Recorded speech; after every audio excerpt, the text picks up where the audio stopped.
bring the Board of Selectmen's meeting for Hales location to order. And we will wait to do the pledge in our regular meeting of the Commissioners' meeting. Okay. And welcome, Joe. Thank you. Good to see you back. Thank you. It's good to be back. So do you have anything that you would like to start off with us with Hales? Well, I do have to apologize because I'm typically, unfortunately, not well prepared. But, That's okay. I don't have my glasses, so I'm doing the best we can here. What do you need, reading glasses? Yeah, cheapies or cheat ears or whatever. Oh, I have some. Does everybody have the 2021 proposed budget? I asked Melissa to... Okay. I don't. Yeah, Melissa's supposed to be making us the copies of Okay. the changes that we made. So,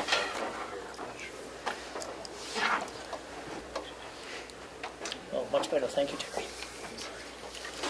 So that was one of the items I wanted to go over, this okay.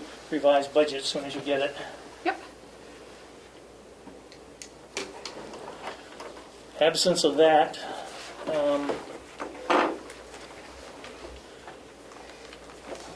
I should have brought up my budget book.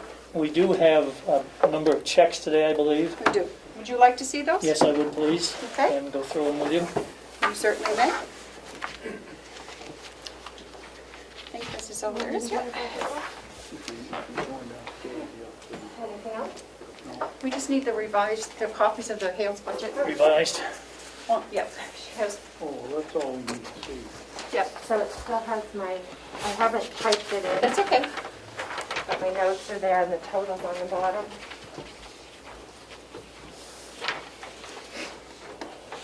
Thank you. I looked over the agenda and I didn't see where we needed the budget book. I'll have to remind everybody to please speak up. You have masks on. Thank you.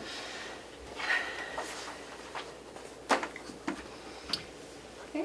Does everybody have the budget? We do. Okay. So the question is, and unfortunately I didn't realize it, it does not show in the expense side the item for payment to the county for taxes.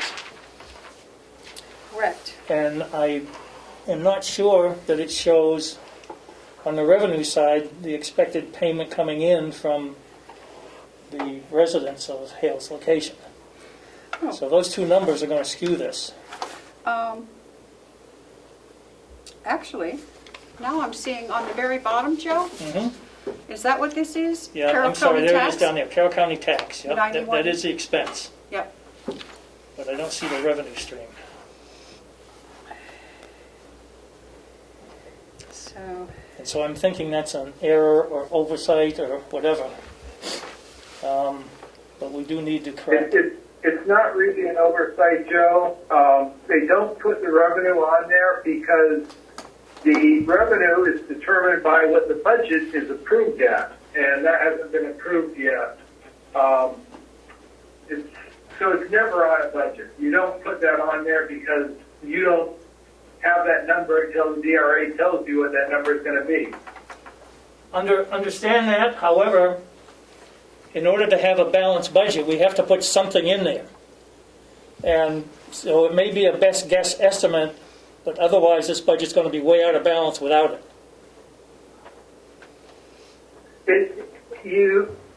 It by default is going to be a balanced budget because that's what DRA's job is to do, is to make sure that budget is properly balanced. No matter what you put in there, it's going to be, DRA is going to have to fix it or change it anyway. So it kind of messes up DRA's system by putting that there. Well, my recommendation, quite frankly, is to use the actual county tax number for 2020 in the 2021 proposed budget.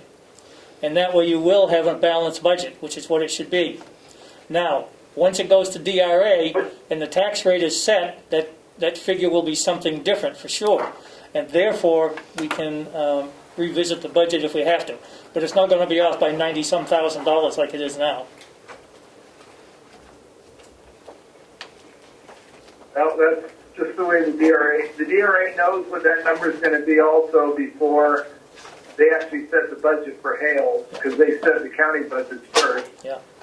And so it's going to be set properly, so you won't be out of whack, no matter what that number is set at. Yeah, but in order to present this budget to the people that need to see it, the delegation, the selectmen, and so forth, it does have to be balanced in my book. And so again, my recommendation is to put that number of 91,131 in the proposed revenue side for that. At the same time, using that number as the expense side, even though we all know it's probably going to be something a little different. But at least it's balanced at this point. DRA is aware of it. We also have talked with DRA about this.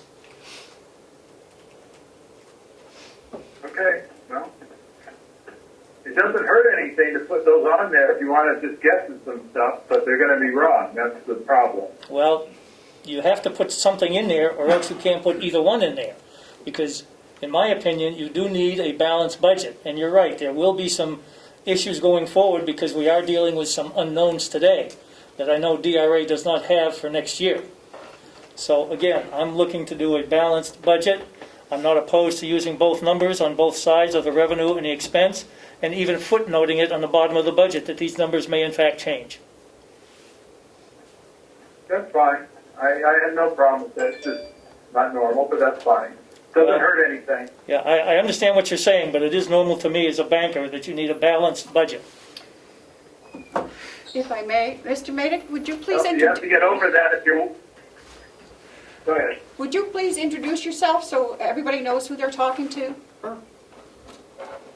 Oh, my name's Terry Mednick. I'm a resident of Hale. I have worked, I was selectman for 6 years at a small town of Nelson, so I'm fairly familiar with all these procedures.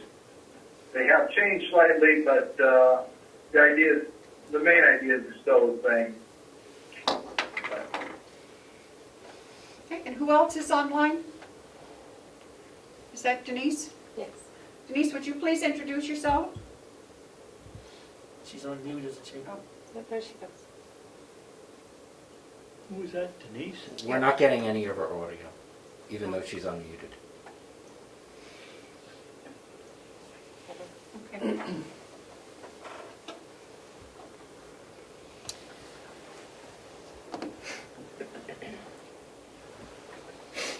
Okay, so back to you, Joe. So you propose that we put both of those figures in there? I do. Okay. See, that was my question because I Yep. couldn't figure out. Okay, And while I think we need to put a footnote in there to cover that, okay. that's the change I'd like to see. Okay.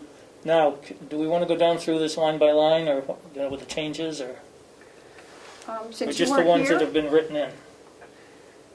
just the ones that were written in, maybe? Okay? Because there's no change on any of the others, really, Okay. unless there's something that you see that's No, should no, be no. addressed. So we did increase, or the students were increased by $4,000 based on the information provided. And that's okay. The $9,000 to the county, instead of breaking it out for selectmen and county treasurer, it's still lumped in as $9,000 to the county.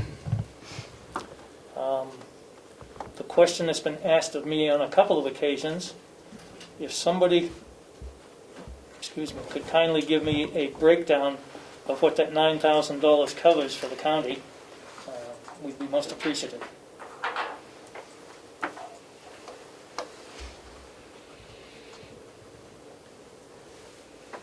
Mileage reimbursement's been reduced, and I think that's probably okay. Legal expense has been increased, and I think that's a good situation also. To 1,000. Office supplies and equipment, I think we're pretty much up to snuff on everything. Postage, I think we're okay with that. The only thing I'm wondering about is, and I guess we've got to check. Denise, can you hear me? I don't know why we can't hear her. We can't hear you, Denise, I'm sorry. Are you muted? She's not muted on her end, On her end. and I don't think she's muted on our end. No? Can she call in?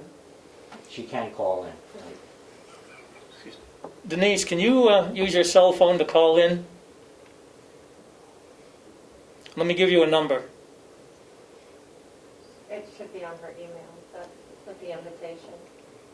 Is there a phone number on the end of your email for the logging on?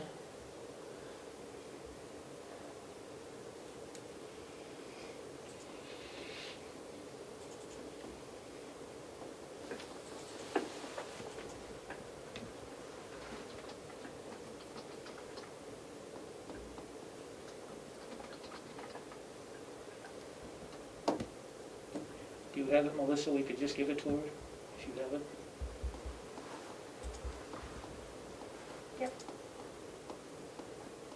Joe, I also talked to Denise about that number and why it's up so much. She gave me an answer that I accept. What was your question on that? Let me get her on the phone. Okay. Looks like she's figuring it out. Which one are you questioning? I'm questioning, Avatar? no, I haven't got down to Avatar yet, but I'm questioning the, Postage? That was the no, last one. where I'm looking for is we use Porter office machines. I don't know if that's part of our county contract or not. Oh, for the software and licenses? Right. Okay. And he comes into the office on occasion to fix things. Joe, we as at Hale's location took over the cost of the Porter copier. Okay. So we're absorbing that cost ourselves Okay, rather than it being on the county budget. okay. She's trying to call right now.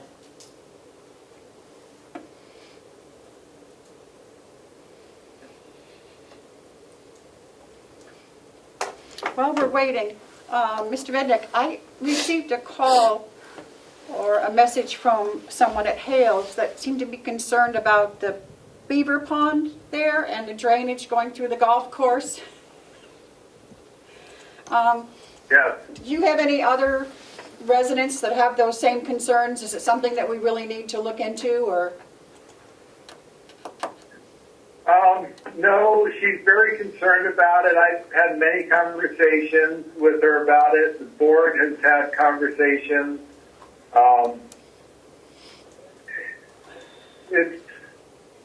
It's one of those things. She's very worried about COVID. There's been no sign that COVID's going to cause a problem with them. She's worried about their fecal matter going into the pond and into the river and the stream and all that. It's what happens when you live in the woods. We at Hales have not made a decision. We've made a decision not to worry about it right now. We don't think it's a big issue. Okay. Well, I didn't want her to think that we weren't paying attention to her concerns. The other thing, I did talk to Fish and Game, and they felt that there were That's good. no concerns, but they would be happy to come up and speak with her if you think that might alleviate some of her worries. Hi, Joe. Hey, Denise. Can you hear us okay? Yeah, that'd be fine. Okay. I can hear you guys already. I'll arrange that. Thank you. It's not working. Yeah. You get some background noise there. Is a TV or something on? Now she has to mute herself there. Yeah, you got to mute yourself on your screen then. I got it. Okay. Okay. So a couple of quick questions. We were working on the new budget. Yeah, we still got some feedback. She's going to turn off her sound on her computer. She's got to mute her computer. Did you mute your computer, Denise? I said, Try it again. okay. That seems a little better. Other than that, can you turn the TV down? How's that? That's a lot better, yes, thank you. Okay, turn the speaker off. Okay, so good. I can't hear the other guys, so but I can hear you. Yep. Well, I'll have him speak up on my cell phone. Can I put that up there? So Yeah. So we're looking at the budget, Denise. And the question that I had, which Mr. Mednick had already answered, and that was Hale's location themselves picks up Porter office machines, and Mark coming in and the copier business, so we don't have to worry about that, correct? I didn't know that, but I guess that's correct. Okay, good. So the next question I've got, looking at this budget, we do have at the bottom half of it, line number 4931, county tax at 91,131 on the expense side. We just stuck that in there. It was what was paid last year. Right.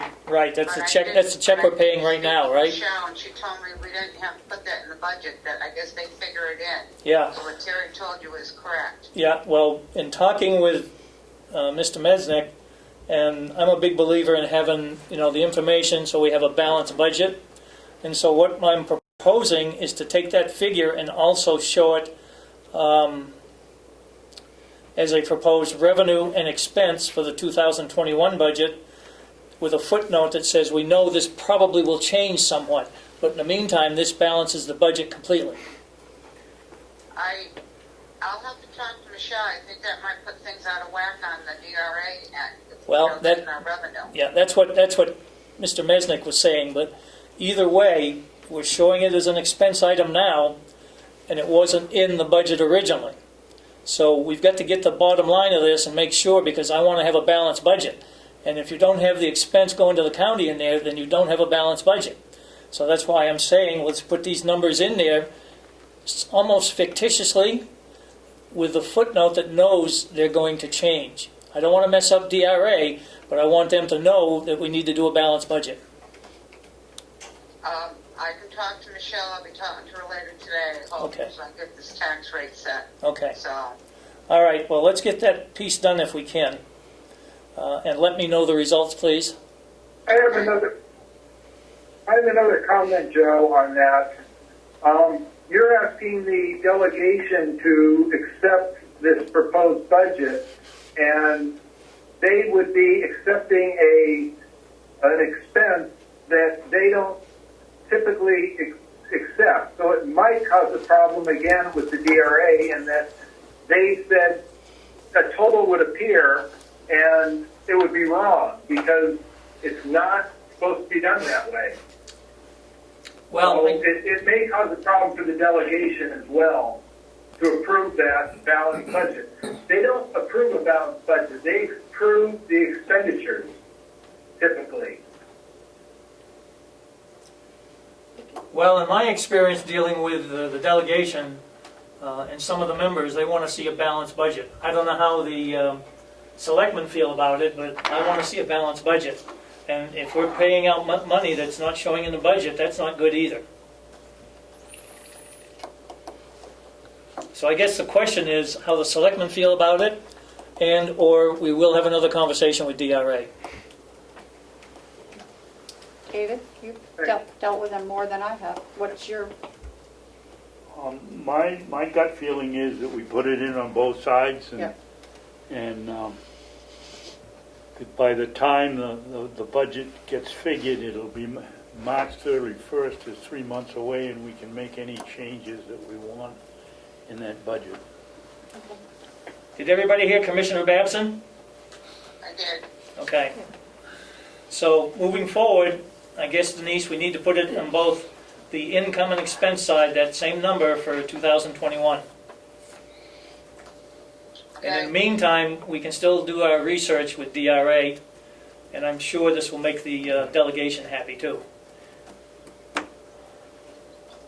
But we need to get it done because we're waiting for DRA to come back with our number so we can do our tax bills. One other thing, looking at the MS 636 that the DRA has, you do not, actually, there is no line for that in the proposed budget. So it will be fine if you want to put it in there, because as long as Denise doesn't put it on that MS 636 somehow, everything will be fine. Unfortunately, Terry, I don't have that 636 in front of me, and so I'm going to leave that to Denise when she talks with them, with DRA later this morning about that, so that she can follow up with that and make sure we're okay with doing this. Okay, Denise? I heard you, yep. Thank you. So, moving forward, assuming that number is in there, I don't have my calculator, that's going to increase that 235 figure by 91,131.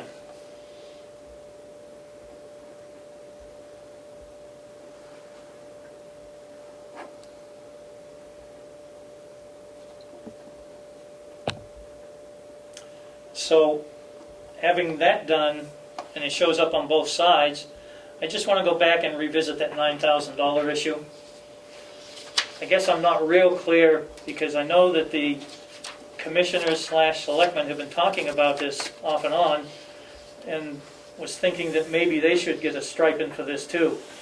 The treasurer's stipend might be a little rich, and I understand that, but as everybody knows, it's becoming more and more detailed and more involved.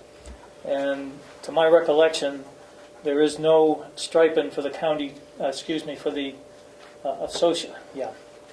the Hales location treasurer. And so I'd like to see that revisited too, and something put in there.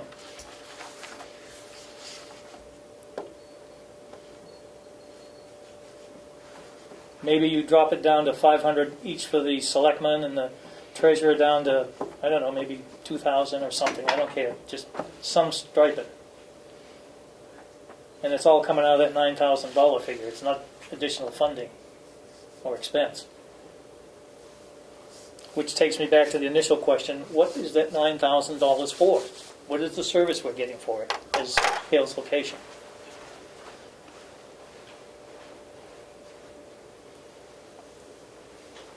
David, do you have any? What are we getting for it? Yes. Well, we handle the checks every week. We handle all the problems. We handle the school problems. Frankly, I just soon see my share of it go to the county, because I think that's part of the county job, being county commissioner. Well, not to contradict you, selectman or commissioner, whichever you prefer at this moment. All you need to do is look at the checks. We take care of signing them, mailing them, balancing the checkbook, doing the revenue stream and the balance sheet and the accounting for it. So I don't see a lot of cost there. What I do see, I agree that you do spend a fair amount of time dealing with the school issues. And for that, I think you should get a stipend. And you're not taking it out of something they're already getting. I mean, you are, but you're just redirecting a portion of it. And I think that's only fair. Now, I realize that selectman or commissioner, again, I don't know which one you like at the moment, but I do realize that you are stepping down, but I think it's important going forward for the rest of the committee here to think about that a little more. I'm not opposed to saying give it to the county either. I mean, it's up to you. It's supposedly your stipend. I think that we already voted on this Yes, as we a have. committee, so we'd have to, I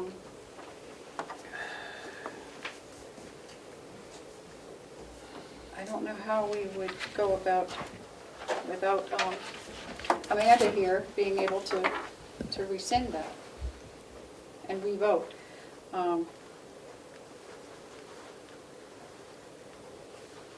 Well, it would be a difficult one, because in order to reconsider, you have to have somebody on the prevailing side make the motion, and I'm not going to make it, and I don't know about you, and it was a 3-0 vote, so I don't see how you're going to get somebody on the prevailing side to reconsider, but maybe Amanda will change her mind. I know it's difficult to make a vote for something that actually would end up in your own pocket, so to speak. But I just kind of feel like, the selectmen, commissioners, and treasurer have done a fair amount of work, and the workload is even more so these days. And so I only think it's reasonable, again, not knowing exactly what the $9,000 covers for the county, because my humble opinion is, I don't think we get a lot for that 9,000, other than some expertise.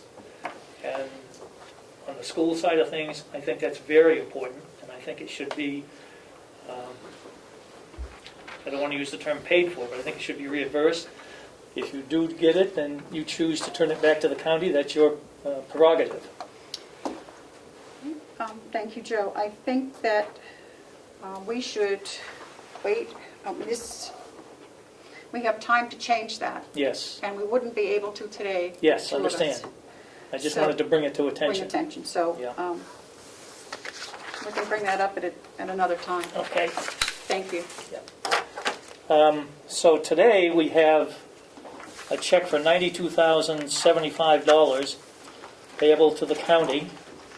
And this is to cover the tax bill to the county from Hale's location on or before the 17th day of December. So we're paying this a little early. I want to make sure that the county notices that. We also have a check here for $80,172.70 payable to the North Conway Water Precinct, which is the annual bill for the fire department. And that's documented here too. We have another check for $17,500 to the Conway Village Fire Department, which is for the annual ambulance service. And that's documented. We have Denise Layton's check for $1,000 for her services with an invoice attached. And we also have a detailed listing of her duties for the time period. And so it's my recommendation, after you've had a chance to look at these, that we sign these checks and get them taken care of today. Sit, I'll get it. Just toss it over, Joe. You got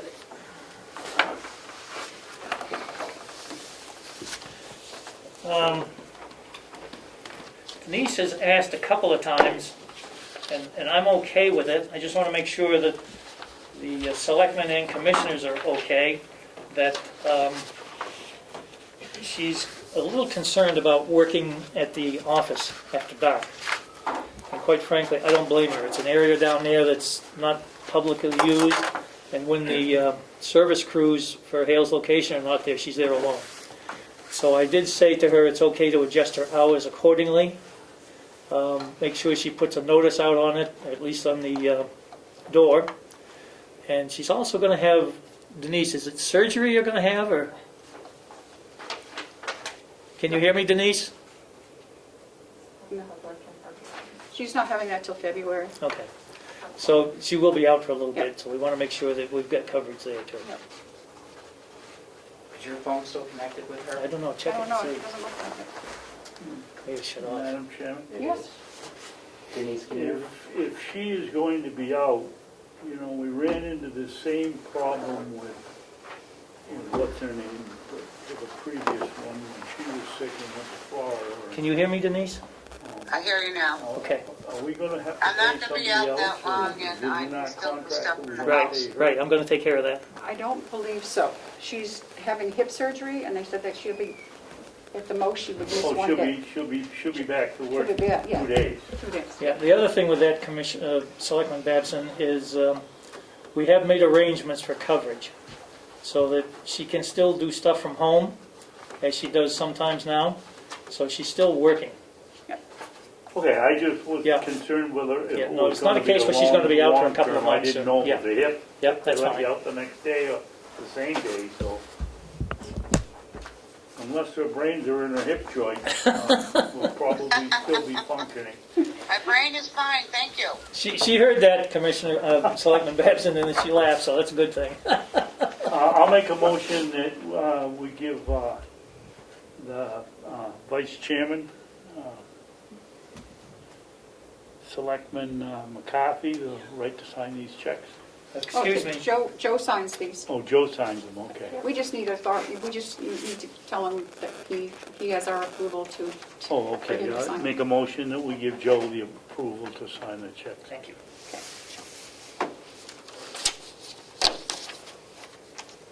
I have a question for Joe, I guess.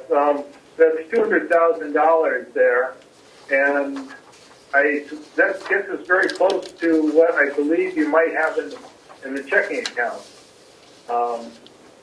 Do you know exactly how much is in the checking account right now? I don't know if I got the balance as of today, but hold on a moment. Because we haven't collected any money this year yet. We haven't sent out the tax bills yet. Or Denise has not gotten the tax rate yet to send out the tax bills.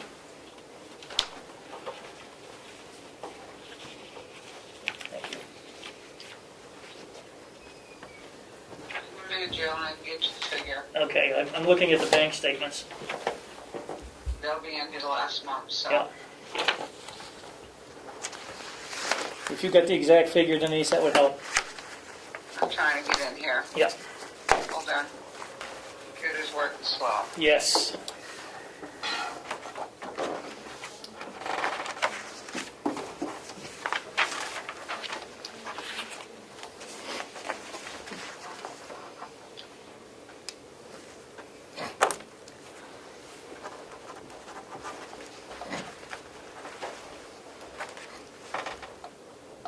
Boy, is this computer today.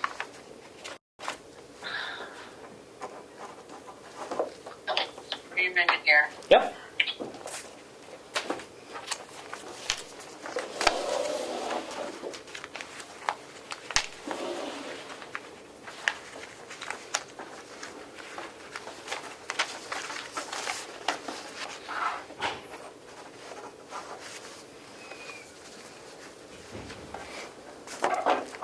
David, while Denise is looking for that, I'd like to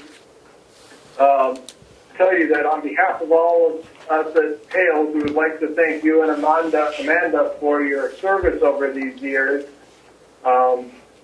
We appreciate all the hard work you've done for Hales, and yeah, we appreciate it. Thank you for your service. Thank you. You there, Joe? Yes. Okay, I know I have a deposit from the town. I got to put in about 5,000, so it would give us like almost 30,000 left in the checking account after all this is paid. And this is the bulk of our big bills through the year, correct? Correct. Yep. So did you catch that, Terry? It's around It 30,000. sounds like you have 30,000 left. Right, around after these 30,000, bills. and we paid the bulk of the big bills. Okay. Trust me, we manage it very Okay, closely. great. Thank you. We manage it very closely, Terry. Madam Chairman? Okay. Yes, Could I ask Terry a question? sure.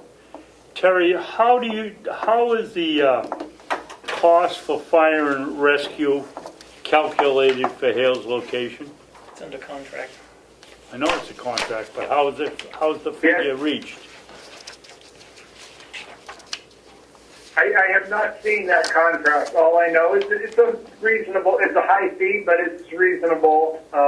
We don't really have much choice. So I don't have a copy of that particular contract. You know, the calculation is right on that form that with the check. I mean, is there a formula Okay. that's Yeah, figured, Dave. or is it a percentage of the population that's going to use the service versus Conway's, or it's got to be figured somehow, It's on the assessed value. It's based on the assessed value, assessed value. assessed values, not the usage.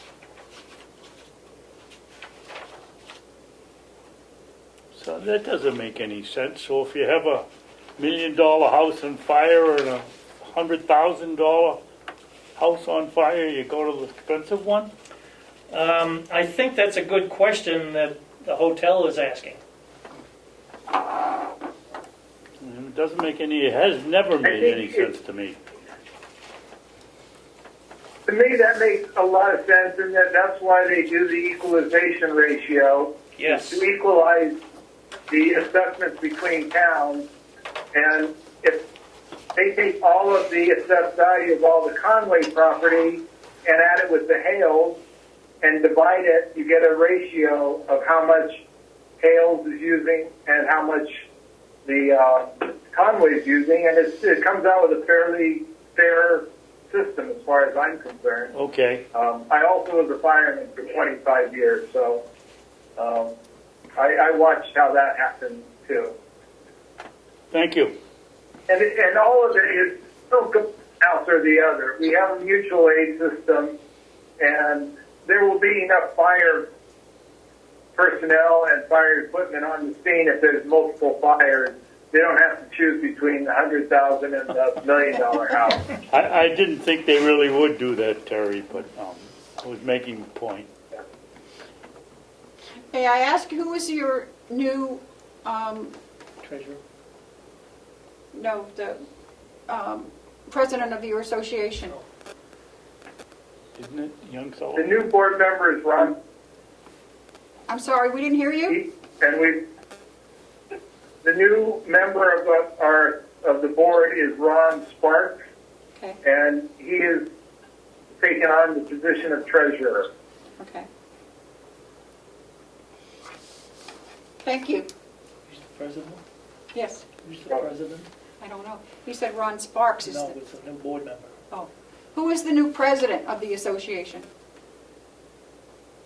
Trevor remains the president. Oh, he does, okay, I thought he had, He moved. I thought We thought he had moved. yeah, we thought he had moved out of Hales, so, Trevor has never actually lived in Hales. He lives somewhere else. He is on the board because his father can choose two members to be on the board, and Gary is one and Trevor is the other. okay. But you do not have to live in Hales to be on the board. Gotcha. Thank you very much.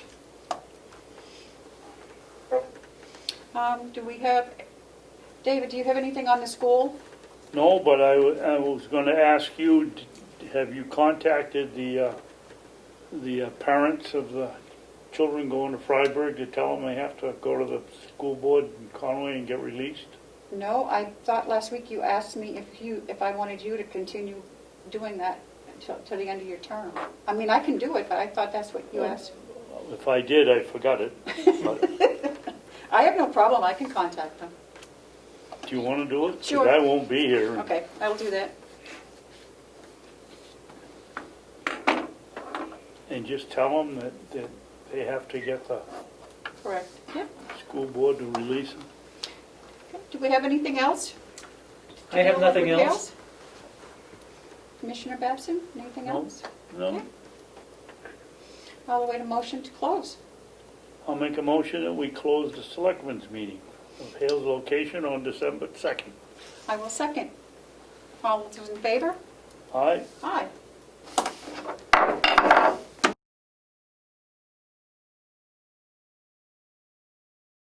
I'm going to call to order the County Commissioners meeting on December 2nd, 2020. Please join me in the Pledge of Allegiance. Pledge of Allegiance. I pledge Allegiance to the flag of the United States of America and to the republic for which it stands, one nation, under God, Indivisible. and justice for all. Justice for all. Figure it out there. Okay. All right, and our chairman is not going to be with us today, so you're stuck with me. And I believe we have an addition to the agenda that Registry of Deeds has asked for a non-public, is that? Yes, we have, the Registry of Deeds would like a non-public, as well as the superintendent of the jail and the director of maintenance. Okay. So we have 3 non-publics. 3? Yeah. Okay. Okay. And next is the approval of the minutes of November 23rd. I'll make a motion, we approve the minutes of November 23rd. I will second. Are there any corrections?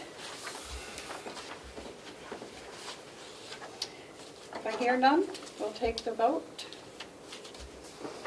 All those in favor say aye. Aye. Aye. Madam Chairman, Yes. could I make a suggestion? Mr. Murray has been sitting here now at his, with all his responsibilities, waiting to get in here. Could we take him first so that he could get back to work? Yes, you may. He is first. Well, yeah, I am first. Oh, And you it's are my- I first. showed up early, I apologize. I thought the meeting was at 9 o'clock. I didn't see the head note about the selectmen's meeting. For signature. Yeah, I do have him first on And I've got a pretty big day this week, Okay. so thank you for the consideration. Okay. Approval of the minutes. Do we have any media questions? Okay. Do we have any public input? Yes, Madam Chair. Yes, Representative Quirk? Just for the record, Representative Ed Comeau until, well, actually, yeah, I have 10 more minutes.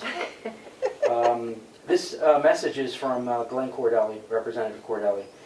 He respectfully asks if the county could ask for the delay of the electric renewal so they can talk with the Freedom Energy Logistics Company. Customers include the state, Coos County, community college systems, multiple towns. They have multiple options for electric purchases, and also work on community aggregation so towns could join the county in electricity purchases, and they're anxious to talk to you. Okay. This is in reference to the renewal of the electrical contract. And what was the name of that again? It was Freedom Energy Logistics. Okay, thank you very much. Thank you. Okay, any other public input? Okay, I hear that. And the manifest approval for the week ending November 27th was, do we have It's that? on the board. Oh.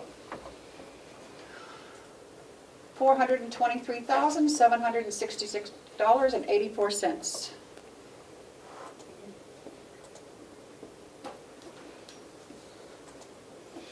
And Mr. Murray, you are up. So I guess probably the best thing to do is stand over here right in front of all these No, what do we have? packages. Good morning, Commissioners.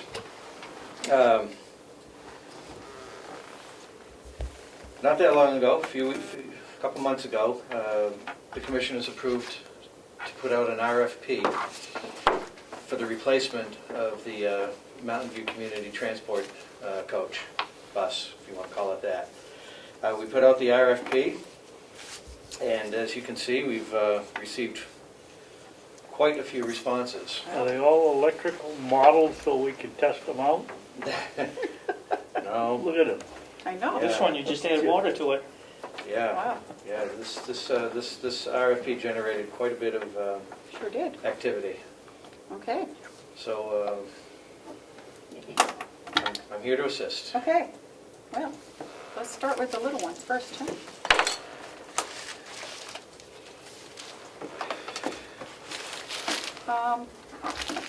Would there be an objection for Bob to open these from here and pass them down to us? No, I don't have any Do you objection. want to? Yeah, happy. But I love Christmas, I'm ready to open them all. Okay. Where's that envelope up there? I even bought my own jackknife so I can get into the big one.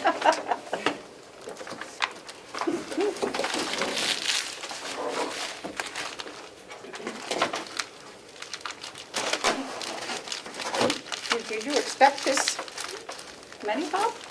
Well, judging by the response that I got, yeah, I knew that we'd get quite a few, but I didn't expect this many. Boy, oh boy.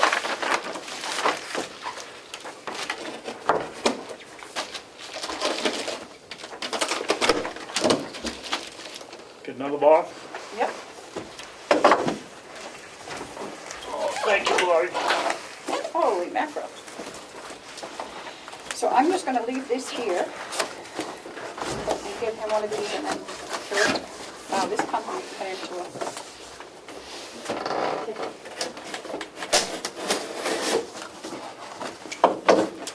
Terry? Yep. And this, you know, you wonder why businesses if you're paying more as a customer someplace, look at this, 5 of these, 6 of these things, it's just ridiculous. Yep. These two. I'm just gonna put these right here. It's absolutely ridiculous. If I were a vendor, I wouldn't even apply. I'm serious. Thank you.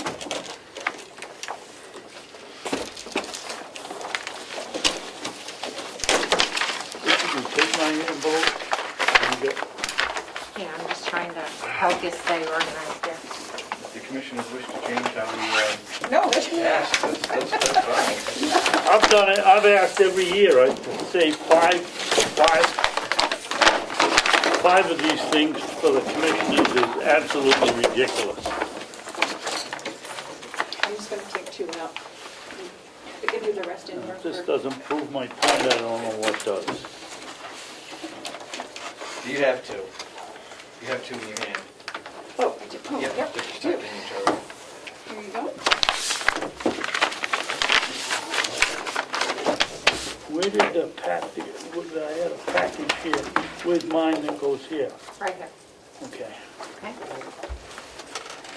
What is this one? Oh, the one that he just opened. That was in this one, yeah? Jeez.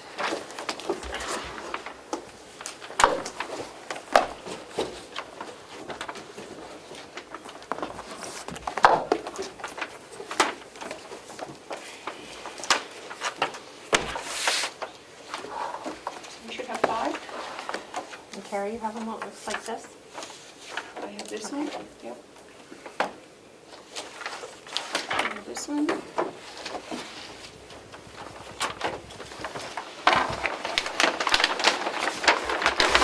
Boxes, you had a couple of envelopes. So I got 5. It must be here. Okay. Here's the original. Who does that go to? I'll take it. I'll put it with this. Copy 1. Copy 2. 3, 4, and 5 that'll never get looked at.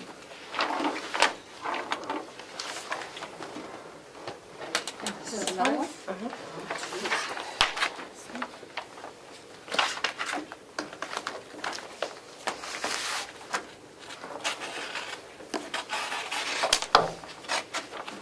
Seven. Who's got the records? Since I've been here. Here's an original from the same one. Give you an idea of the economic times. And here's an alternate copy. Well, this is, what, this is about, Where is mine Alternate going that I'm putting $8,000. here? Yeah. 85. Yeah, oh, that's probably one. Bring that one over here, No, that's, right? oh, that's copy 2, yeah. Okay. Terry? I got one. You already gave me No, one. this is There's- an alternate. Yeah, that company. Oh, they said bids. two bids.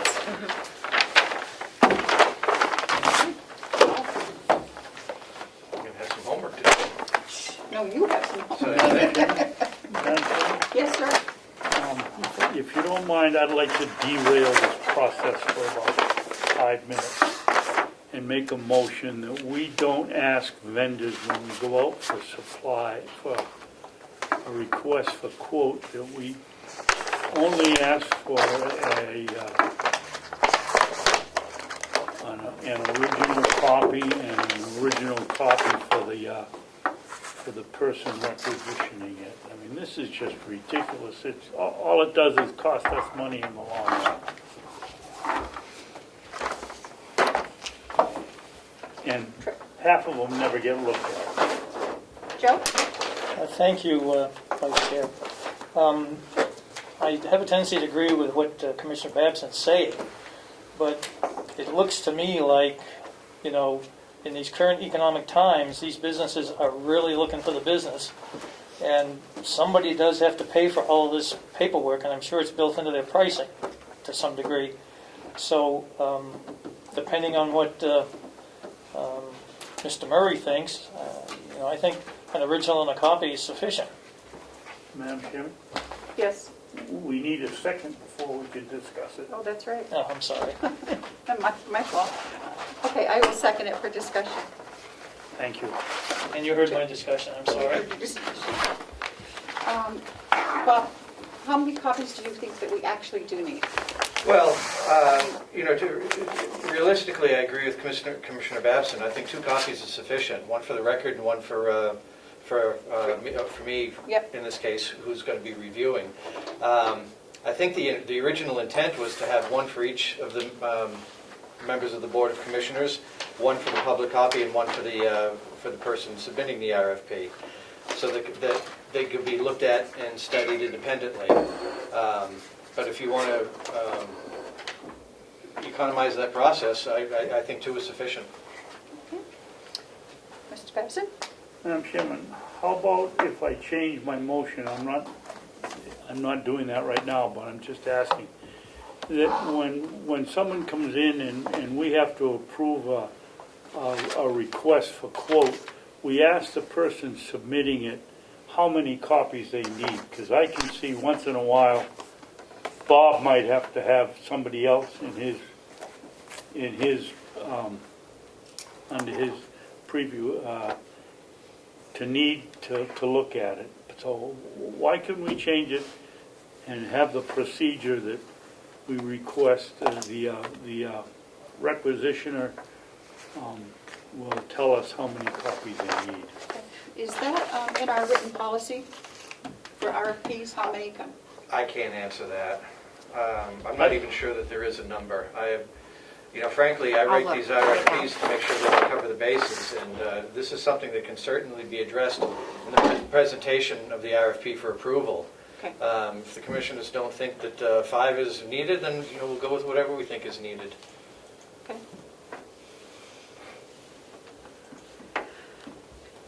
Joe, did you raise your hand again? Oh, no, I'm sorry. Okay. Melissa, would you read the motion back? Sorry, it was a little, when you changed your motion, I'm changing the motion if you... if you can help me with that part. I agree. The requisitioner should request how many copies they need. All right, all those in favor? Say Aye. Aye. If that's agreeable to you. Of course. Okay. As long as I get one to look at.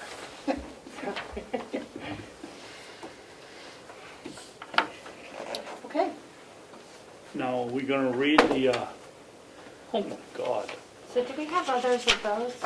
Yes, they're all over here. They're all over there? Yep. Okay, thank you. I didn't see it. Which one are you going with first, David? Well, I'm going This one? to Alliance Bus. Okay. Wow, this is a beautiful presentation. Boy, it is.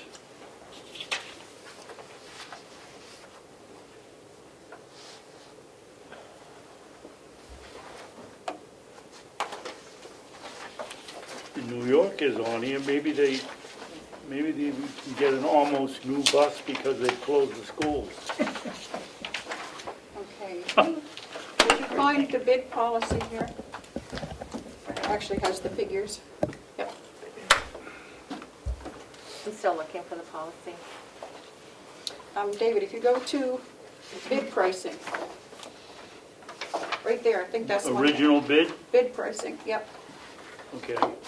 No, no. No? Too far. It says this, bid pricing. It's the third tab down. Third tab down. Bid pricing. Yep. Okay, here we go.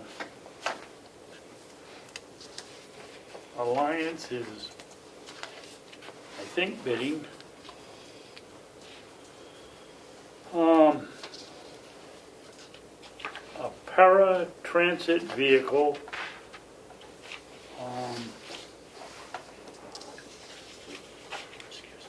They'll give us $2,000 for turn-in value on the bus we have.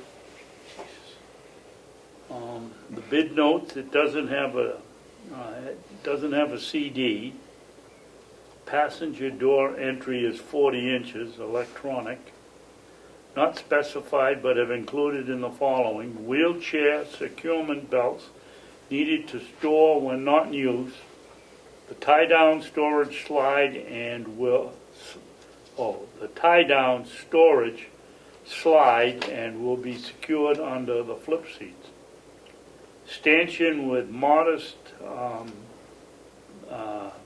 modesty panel and plexiglass barrier for driver, COVID compliant for safety, anti-ride shield bumper for safety and liability protection in preventing individuals from riding on the bumper. Okay. And their price, and this is, they're the one that gave us two bids, no. And their price is $73,930. Madam Chair, I found the bid policy. There's no mention of how many copies have to be provided. That was taken out when you approved the policy back in June, I believe, or the first week of July. Okay. So all it says is that a copy will be given to the department head for review of each bid, and that when you open them, you'll just announce the name and the amount of the bid. Okay. Joe? Yes, Chairman, Madam Chairman. Commissioner Babson, did that say what type of chassis they're using? There's a whole,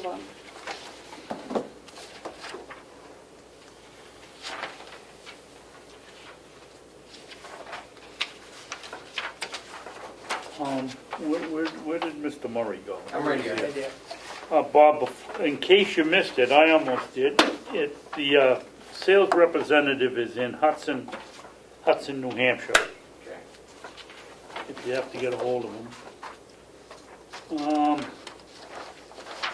Joe, at the speed I read, we'd be here all day trying to find out. May I what kind take a of- look? Sure. Yeah, stay there, Joe, I got it. No, I There's plenty of copies to go I around. know, Oh, yeah. right? I just want to see It's in the there. kind all of the- chassis. I think it's important too. Bob. Yeah. Oh, yeah. I specified a 20 or 21 Ford E450 or Okay. equivalent. Okay, I have another one here from Don Brown Bus Sales out of,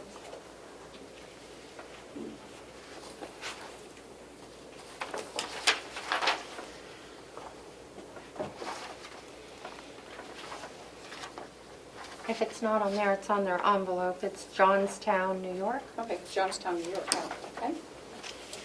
Oh, yep, I found it, okay. Oh my goodness.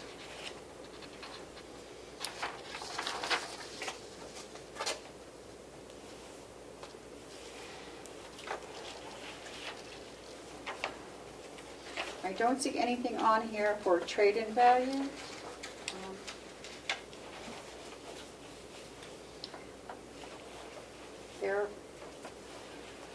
Their price is $79,900.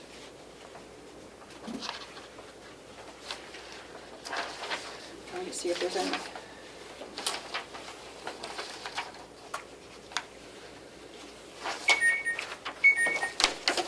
So that's that one. There's nothing, it just says with all your specifications. Non-retractable seat belts are standard equipment. It has a 225 amp alternator. 4 dual door chassis have OEM seats. Limited stock on GM chassis. Call for availability. That's all this has. Well, that's the second one. Okay, David? I have two from Bluebird Bus Sales. One quote and then an alternative quote. The one quote that I opened first was for a E450 commercial bus, 15 passenger, 6 wheelchair location. These folks are in East Providence. It's $77,954 with a $2,500 credit for turn-in, or total sales price of $75,454. And Madam Chairman, if you don't mind, I'll do the alternative at the same time. Yep, so that's we have fine. them. This is alternative copy 1. This is a Ford 350, which is a 1-ton vehicle. 3 wheelchair locations. $2,500 obviously for the same credit for our bus. 675 for a net sales price of 66,175.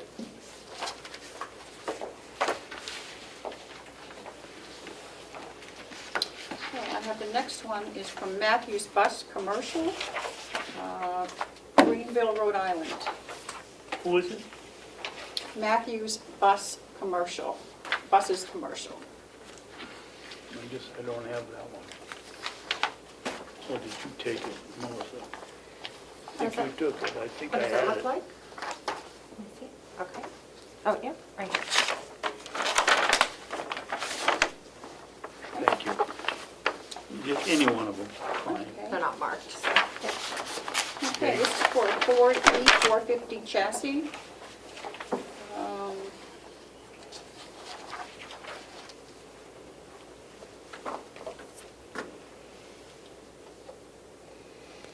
We are pleased to quote exclusive of applicable taxes and delivered to your facility, $65,323. Includes credit for travel value of a 2009 bus. But it doesn't say how much they're giving you for that. Where did you see that, Terry? Right here.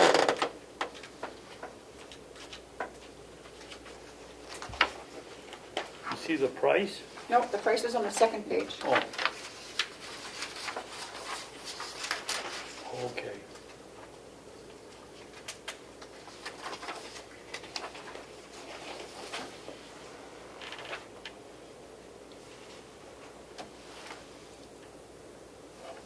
And it includes, their price includes the, Includes, yeah, credit for the bus. Yep. But it doesn't say how much. Got a lot of reading to do, Bob. my turn again? Your turn.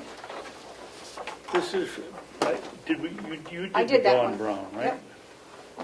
Okay, I guess this is the last one.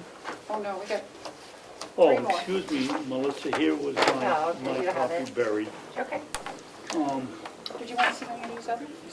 Help yourself. That one was a 450. Terry, did you get that one? I do. Yep. This is Creative Bus Sales.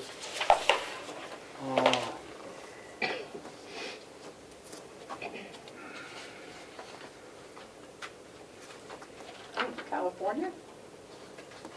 Oh, And let me see. right on the front here. Tells you where it's from. Oh, Creative Bus Sales, Chino, California. Yeah. Gonna have a few miles on it before it gets here. I'll volunteer to go get it. We've done that before too. Yep.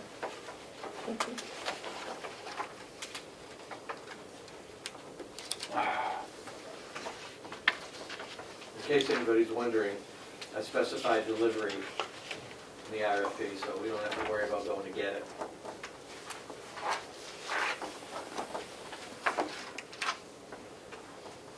Oh.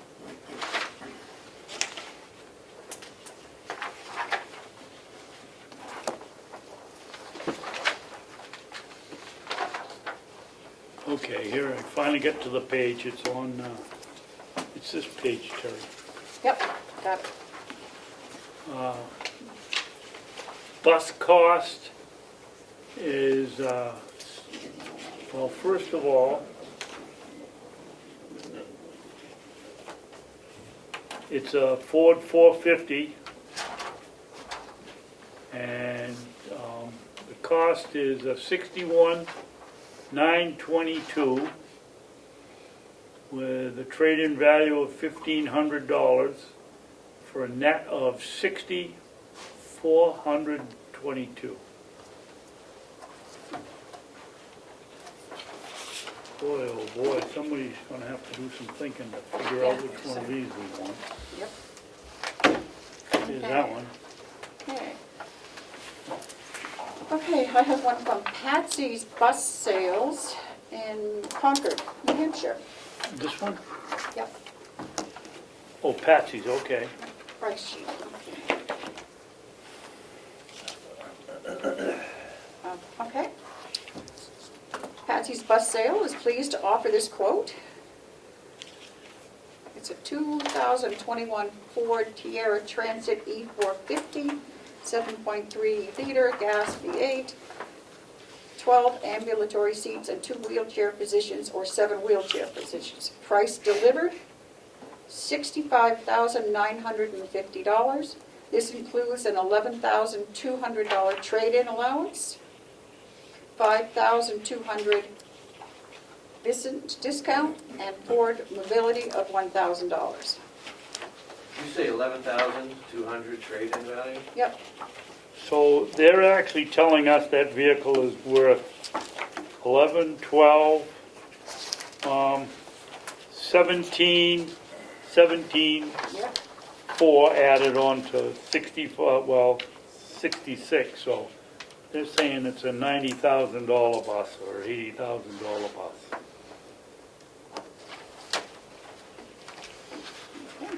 I don't know how they quote that, but. Okay.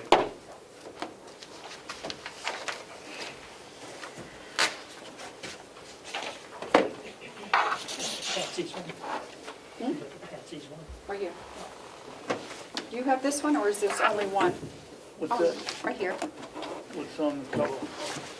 Oh, I thought it was one thing, but it was one folder with all of them. Another one? Yep.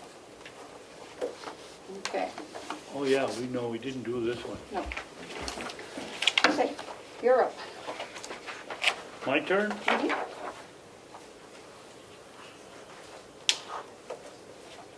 This is Mobility Works Commercial. They are in Londonderry, New Hampshire. Delivered price is $77,790. Estimated trade-in value based on photos is $3,000. Total delivered price after trade-in value $74,790.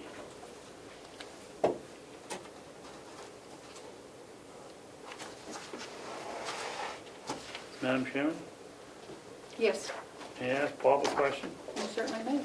Bob, did we put anything in there that prospective vendors had to come look and see what we had for a trade-in?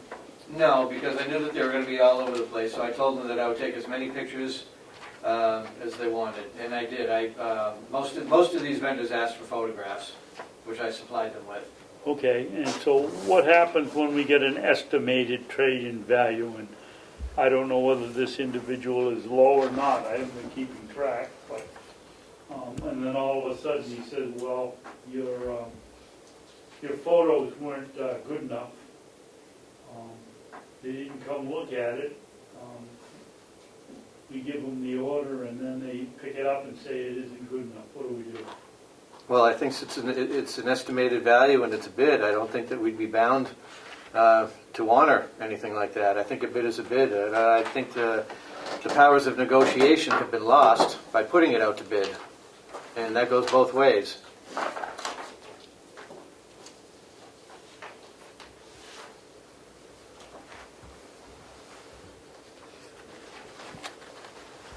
So, I mean, let's theoretically say you picked another one that was very close, and Mobility Works comes and looks at ours and says, oh no, we'll give you $3,500 trade-in, and now they're the lowest. What do we do? I would think that we, in an estimate, we'd ask for a fixed figure so we wouldn't get in this one. No, I agree. I think estimated is the wrong word to use in a bid situation. Okay, thank you. Okay, I believe that's it. That was fun. I'm glad I don't have to make the decision. Yep. Here's the rest of them, we'll see on this one. Joe, Thank you. Madam Chair, can I ask Bob a question? you certainly may. Bob, I know that, I'm pretty sure that you did with all your RFP. Did you ask for a 15-passenger? Yes. Okay, because under 6 16, you don't need a commercial license. I did that specifically. Excellent. I just wanted to be sure of that. Say that again, Joe? Under 16 passengers, you do not need a commercial driver's license. If you have more than 16 or 60, over, 16 you or have to over, have you've got to have commercial a license. commercial CDL. That also involves the annual or biannual doctor testing and so on and so Right. forth. It's a lot more stringent, basically. Not everybody can do it. As a matter of fact, when one of the first things that I did, I wouldn't say one of the first things, but one of the things that I did with our old bus was had it recertified. It was certified at 18. Yeah. Yep. And to your statement, I knew that that would be a problem, so I went through I contacted the manufacturer, which was Starcraft, and asked them the process, and they said, yeah, we can recertify it if you send us a floor plan of what you want to use the vehicle for and how many people, and I did that, and they sent me a new certification for 15 passengers. There you go. Great job. Great job. Is this one of each? Yes. Okay. Says your name No, I on it. read, I was the one that opened it, it came to me, I gave it to Amanda, and somebody must have put it in your box. I'll put it back in her box. I'm not interested in getting in the religious business. Okay. I guess you're still up, Bob. So we'll give those all to you, and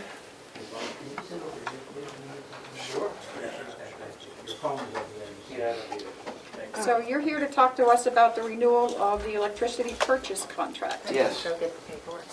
I'll be right back. You can start. So, a few weeks ago, I was contacted by Maureen Callahan, who is our representative from USource. I know you've met her. I don't know if you've met I her. don't think so. USource is a service that's provided by the New Hampshire Association of Counties, where they do our bidding for us with the major electrical suppliers to find the best price for large-scale electrical purchasers such as counties, municipalities, and the like. So she said that it's, with our contract coming up next summer, a little bit of uncertainty in the market, she said now would be a good time to look at it. So I said, go ahead, look at it. All I can do is take the information provided, bring it to the commissioners, and see what they want to do. I'm not asking the commissioners to sign anything today. I just wanted to make you aware that it's the opinion of Maureen and her counterpart, Erica O'Neill of USource, that now is a good time to think about locking into a contract. And I believe you have a copy of the chart that... No. Okay. Oh, now we do. And this was that email I'd given you a couple meetings ago for today. It's printed on both sides. And one of the questions that I asked her is if, what's not being an expert, what's going to happen in the next few weeks? What if we don't sign now? What if we don't sign in a month? And it's her opinion that the market right now is not that volatile where there'd be much of a change. But as you can see, we currently purchase our electricity from Champion, and we're at 0.0. I think we're at 0.079. They've given us a 4-year look ahead, 12, 24, 36, and 48 months respectively. And as of November 17th, the best rate is 0.069 at 3 years, which is a penny less per kilowatt than we're currently paying. So what I'm here to say is that that we have an opportunity now to lock in for a penny less per kilowatt than we're currently paying. Or if the commissioners choose to wait and pursue other avenues, as one of our state representatives suggested, we can see what happens. But that's a decision that, or a recommendation that I'm not gonna make. That's up for the commissioners to decide where we go from here. Commissioner? Go ahead. Bob, without going into the book and looking up, do you have any idea what our annual cost for electricity is for the whole facility? Yeah, I'd have to look and, I'd have to dig that information out. I don't have it in the top of my head. Well, I think that's extremely important when we're sitting down here and trying to decide who we're going to sign a contract with. And is this a take it today or lose it No. proposition? No, this price was generated on November 17th, on the market value of November 17th. If we choose to wait 2 weeks, the number may be different, it may be the same. So anything that we choose moving forward may be the same or it may be different. It's you're rolling the dice no matter which way you go. When is our contract isn't up until the summer, though? Yeah, August. August, so yeah, I know, but the sooner the better. Well, do you know anything about Freedom Energy Logistics? No, I don't. Well, I think that if Cordelli has put the time in to look at this, that we owe it to him to maybe in today, so that we don't lose the rates that we have with USource, we ought to find out what they would offer. Could you look into that? Sure. Oh. Yeah, I'll contact Representative Cordelli and invite him into the process. Well, I'm not Yeah. suggesting you do Yeah, that, I but- just am suggesting you call Freedom Energy Logistics and ask them, they must be able to tell us what the price is. If USource can do it, they must be able to tell us, if we know what we're buying, what we could do in 4 years. I don't think we need any more people in helping to make the decision, but basically it's your decision, but I'd be comfortable in knowing that if someone has taken the time to look and see that this is a good, excuse me, I dropped my mask, might be a good deal, I think we owe it to them to at least check. Well, it certainly doesn't hurt to ask the question. I agree. Thank you. So, are we in agreement that we can kind of wait until next week on this? Or, Well, I wouldn't even put a timeline on that. I would just wait until I have more information. I'll reach out to Representative Cordelli and go with what he suggested. And I'll move from there, and then I'll come back at some point, and I'll schedule a okay, meeting with you folks and go from there. okay. Thank you very much. Okay, thank you. Do you have anything else for us? No, just non-public when you're ready. I'll be out and about. I'll be in the Okay. building. Thank you. Thank you, Bob. Okay, we have any line item transfers, Melissa? Madam Chair, from what I gather, the CFO is tied up in a non-public, a phone call. Do you wish to go into it's a brief non-public with, It's what? a brief non-public with Mr. Murray while he's here? Yeah. And then perhaps then Fergus will be all done with what he's doing? Bob can get back to work. Yeah, that would Yeah, be fine. Would that be okay? Okay. Because he's been here a while. So. Works for me. Okay. So it's what is he here for? It's under A, Under A. yes. I'll make a motion, we go into a brief non-public session under 91 dash capital A colon 3 comma Roman 2 parentheses A. The dismissal, promotion, or compensation of any public employee or the disciplining of such employee or the investigation of any charges against him or her unless the employee affected has a right to a meeting and to request the meeting be open, in which case the request shall be granted. I will second, but we have someone that's, Jim Miller. Jim Miller? Yes, Commissioners, Yes. can you hear me okay? Yes, we can. Okay, this is Jim Miller from Clearview TV. I'm sorry to interrupt your meeting. But I just wanted to let you know, last week I was concerned about the video and audio situation. This week has been the best quality experience that I have seen to date, and I wanted to give credit to the folks that made this happen. I'm sure Melissa had something to do with that it, was and me. I thank her for that. And I just wanted to let you know that. Go ahead. No, I was just joking. I said, that's me. I'm the dumbest one here. I don't know anything about the electronics. It only took us 9 months. Well, to I get just, a quick comment and then I'll finish.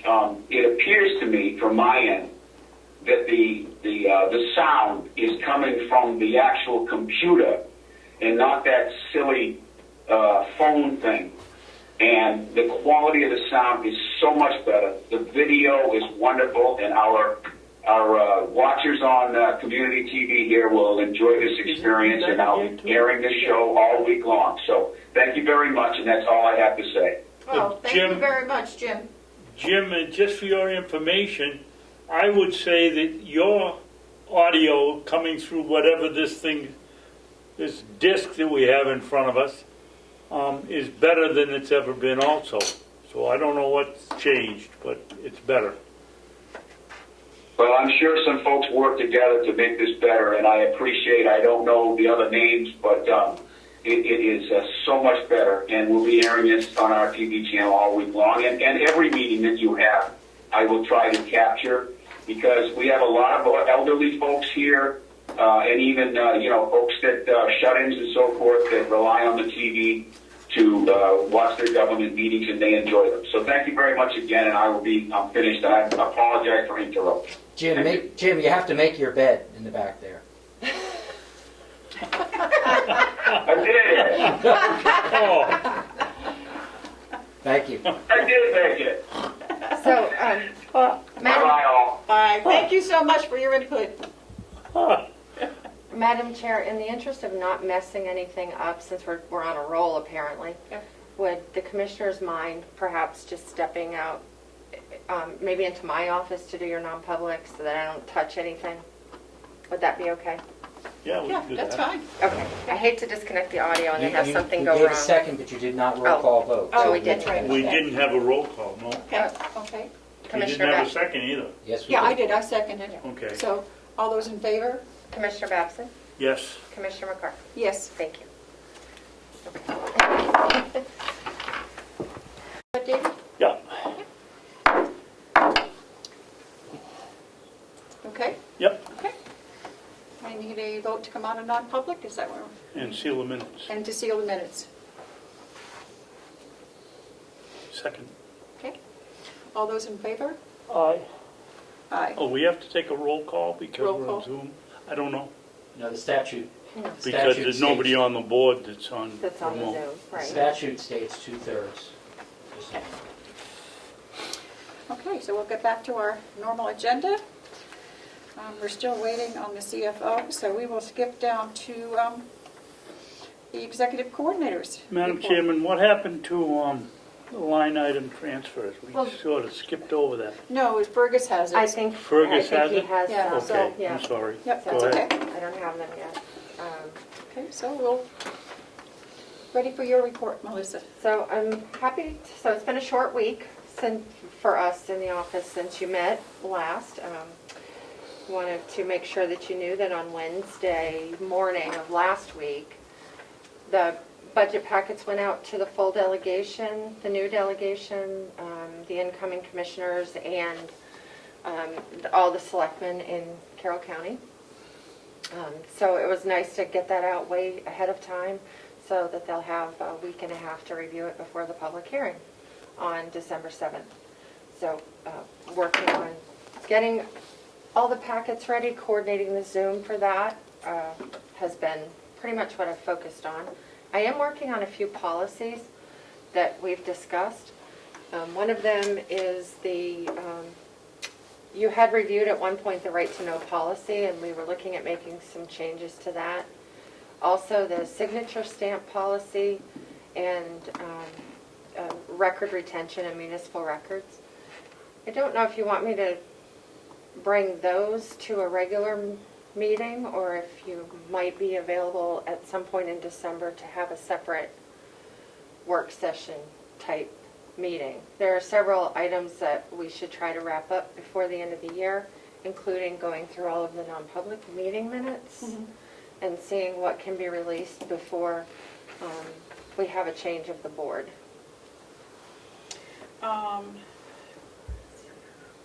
December 7th, that's next week. Their meeting is at 10. Yes. Maybe we could, you think an hour would do it? Probably not. Probably, I'm looking probably for like, I hate to say, if we did the policies and the non-publics all at the same time, Yeah. probably 3 hours would be a safe, Okay. because I can't send you any of those minutes ahead of time or anything. Right. So they are very brief, but it will take a while. Why can't we do them on December 9th? Yeah. I mean, you can.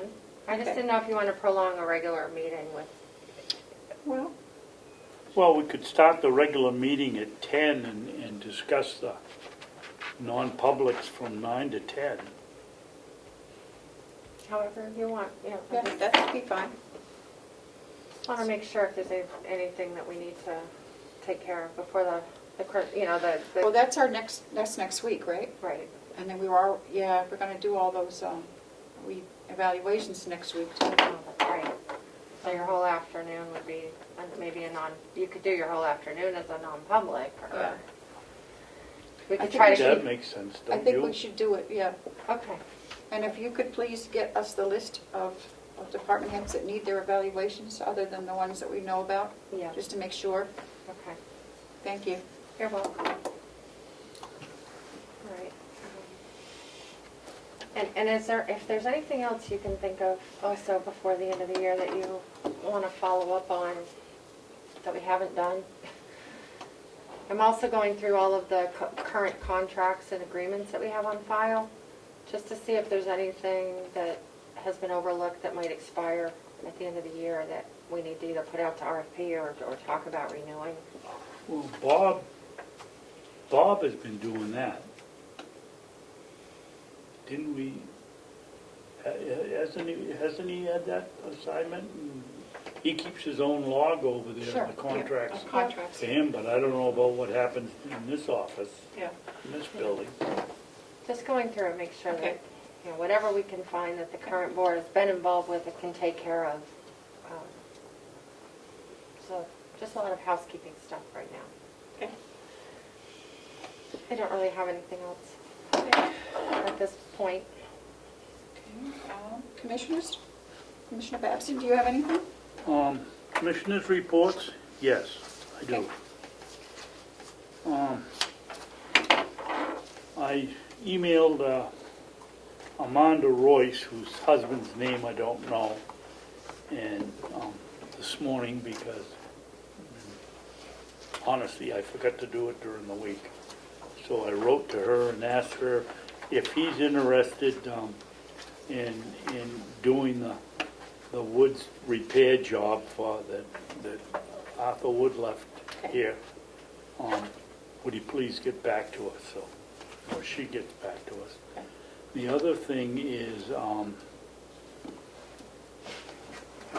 Cordelli had a 91A request, and one of them was who had the day off on Friday, I believe it was. I did not get that. You got a copy of the 91A request? Yes. Okay, I didn't get that. And, Amanda had called and asked me if I got it, and I said, no, I didn't get it. Oh, I have to check what email he sent. I thought he copied all the commissioners. So, I thought he did too. We'll get you a copy. But anyway, okay. his one, the question that he brought up that concerns me was whether we voted to have people take Friday off after Thanksgiving, and I don't remember whether we did or we didn't. I believe we did. Do you have the minutes? I can look back to that. It was It an was in lieu announcement. of... I know it was in lieu of some Because- people not getting Stipends, yeah, not the getting- government payment. We did it as a thank you for the, For coming into work every day regardless. yes. During COVID, yeah. So what was the rest of the 91A? Was that it? Oh, no, it was, I'm gonna guess, many hours of research to do it. And my response would be their answers are in the minutes or, on the record downstairs, and if you want to see them, come in and look at them. We don't have the time to get all of this stuff out and email it to them. But that's how I'd answer it. That's only my own opinion. Okay. Take a look at that as soon as I receive it. Anything else, Commissioner Bears? No, thank you. Okay. The only thing I have is the Checkmate contract. And I think we gave Amanda permission to sign, so she's got to sign this and get it back to them. That's fine. So I will give her a call and see if she can stop by, and if not, then one of us will have to sign. That would be you. You're the vice chairman. Here's the request from Mr. Cordelli's. That's only one page of it. Oh, jeez.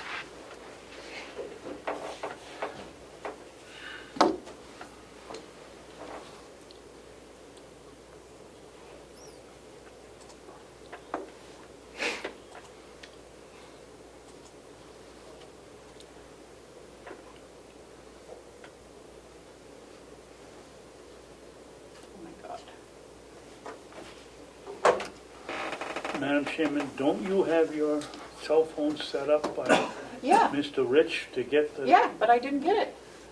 This is on the county, no, this is on my own cell phone, but it's also on my, Yeah, no, I didn't get it on either one. let's see, it says 3 more.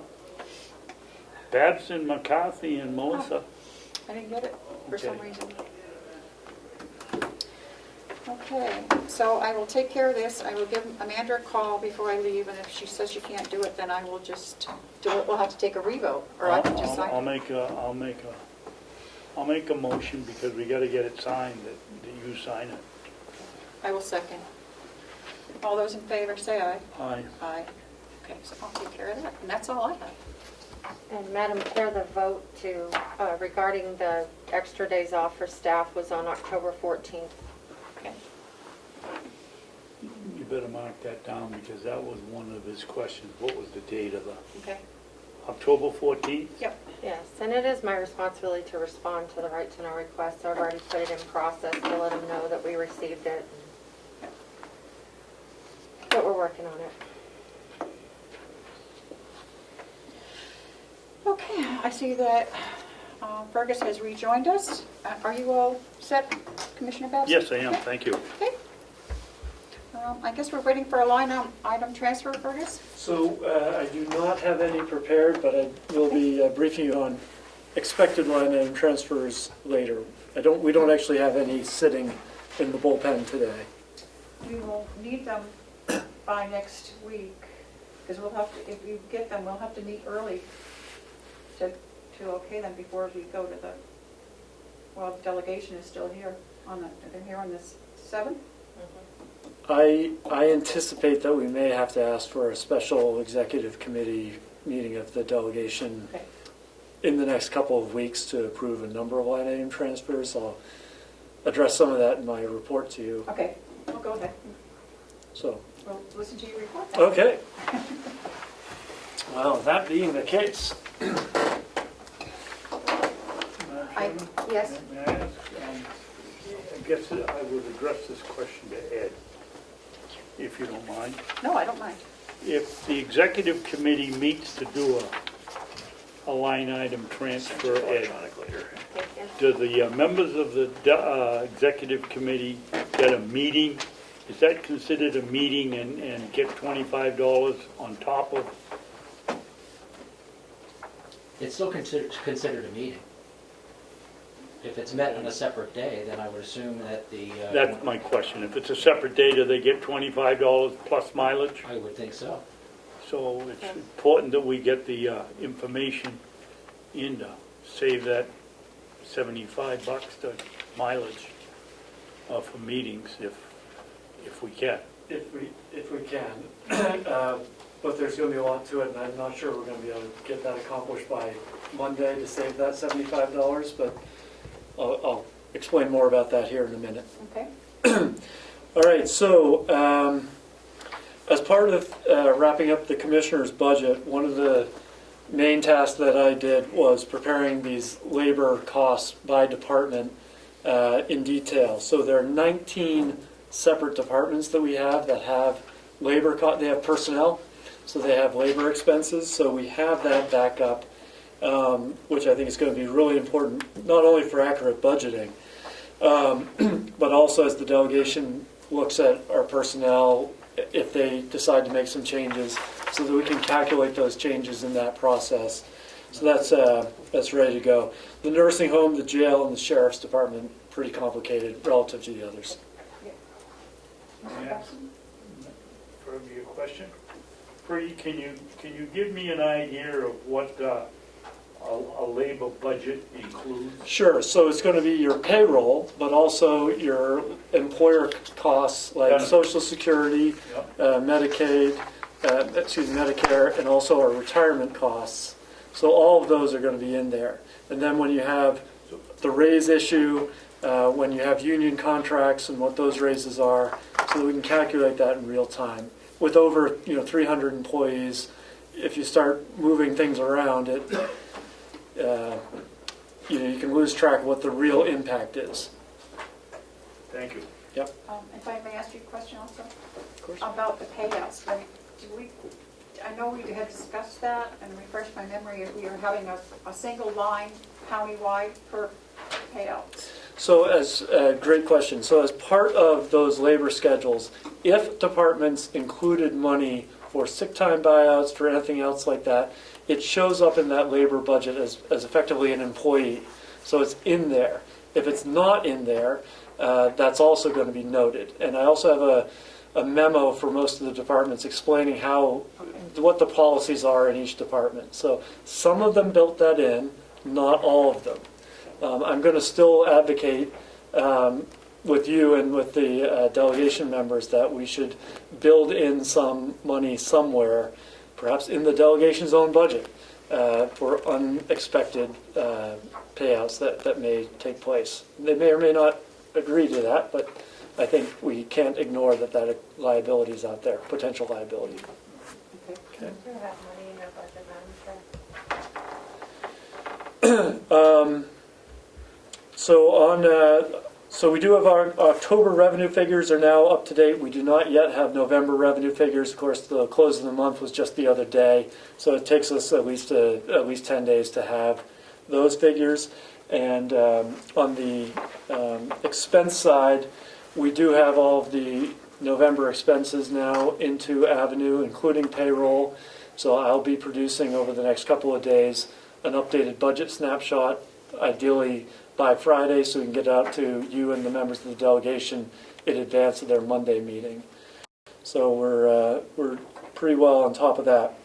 The 53 payrolls issue. So when we last met, I had spot checked a couple of departments, specifically the attorney's office, and things looked like we were okay on that. However, in the meantime, I've checked all the 19 departments, and they are all over the place. Some of them are looking at significant surpluses, that's good. Some of them are looking at significant deficits, that's not so good. The total surpluses do exceed the total deficits, so that is to say the money is in there, but it's not necessarily where we need it. So this comes back to the line item transfer issue and why I don't think I'll have those in time for Monday. We're probably looking at a lot of changes because it's going to impact a bunch of lines. Some within, in the nursing home, for example, they've got some that are going to run out of money this month, and then they've got others that, have enough to cover that. That shouldn't necessarily be a surprise in some of them, but not knowing exactly how those labor budgets were calculated a year ago, it's a little hard for me to say. All I can tell you is that some of them are going to run out of money, and that's going to be a challenge for us.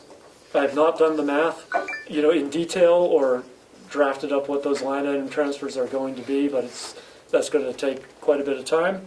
But I did identify that we have some issues there.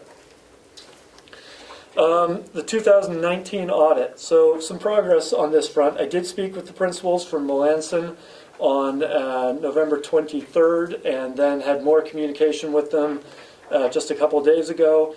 They do expect us to have a draft of that in mid-December. Not a date certain, but mid-December.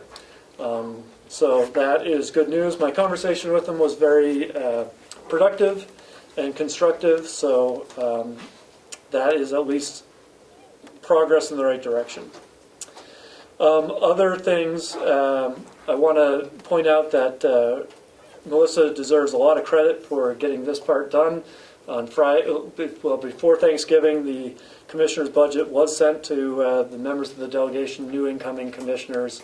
So they should have all received that over the Thanksgiving period. And again, Melissa did a ton of work to get that out the door in a timely manner. On Avenue. Excuse me. Yes, sir. If you don't mind me interrupting you. Not at all. Is the draft budget on the website? It is. It is. It is. Good. Yep. The Thank whole you. packet that went out in the mail is on the website. Okay, thank you. And, oh, that reminds me, I also included with that packet just a half-page cover sheet from me pointing out a couple of things, specifically the impact of the changes in the New Hampshire retirement system on the budget. That's a couple of $100,000 in extra expenses. And I wanted to remind them that those changes in retirement costs kick in on July 1st of next year. So a year from now, it's going to be double because it'll be for 12 months, not 6. So that is part of the increase. Your overall increase in the proposed budget was 2.5%, which I think you're aware of. So anyway, so this cover sheet went out with it, just pointing out that also reminding members of the delegation that there are current union negotiations underway, and the budget does not include any money for potential changes in compensation associated with those negotiations. So that's there. Yes, sir. So, if I'm reading this properly, we've got to put something in the budget, or the delegation does, for at least for 6 months? It is in For there. number one. For retirement costs, that is in those labor schedules that I developed. Well, for number one, you said for the wages that aren't, they're not in the budget. Correct. So we have to put in at least for 6 months, I would think, right? Or the delegation does.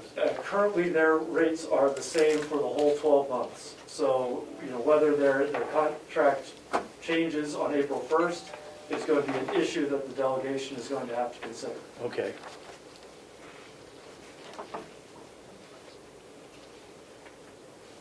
Holy mackerel. You're looking at the retirement impact? Yeah. And these are what we have to pay, the increases we pay. Correct. What does the individual pay? Say what that is, the amount.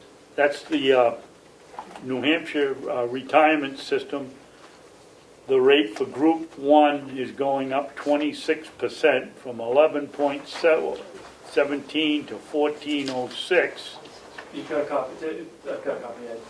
The rate of You can Group have 2 is going up 19% from 28.43 to 33.88. That's 30, or call it 34%. What does the individual rate go up? Does it? Do you have that? Well, this is This is our our share. share, yeah.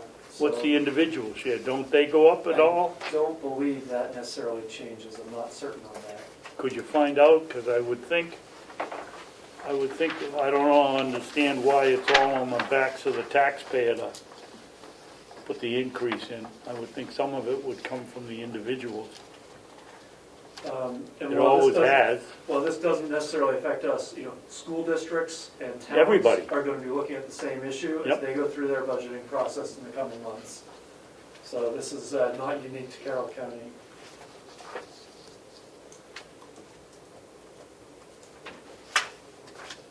And that figure, it's just for the public, those increases are resulting in about a $191,000 increase to the county taxpayer. For 6 months? Correct. For just 6 months? For 6 months. And in 2022, the impact will be closer to 400,000 as it will be for the full 12 months. So, and, we don't have any control over that, really.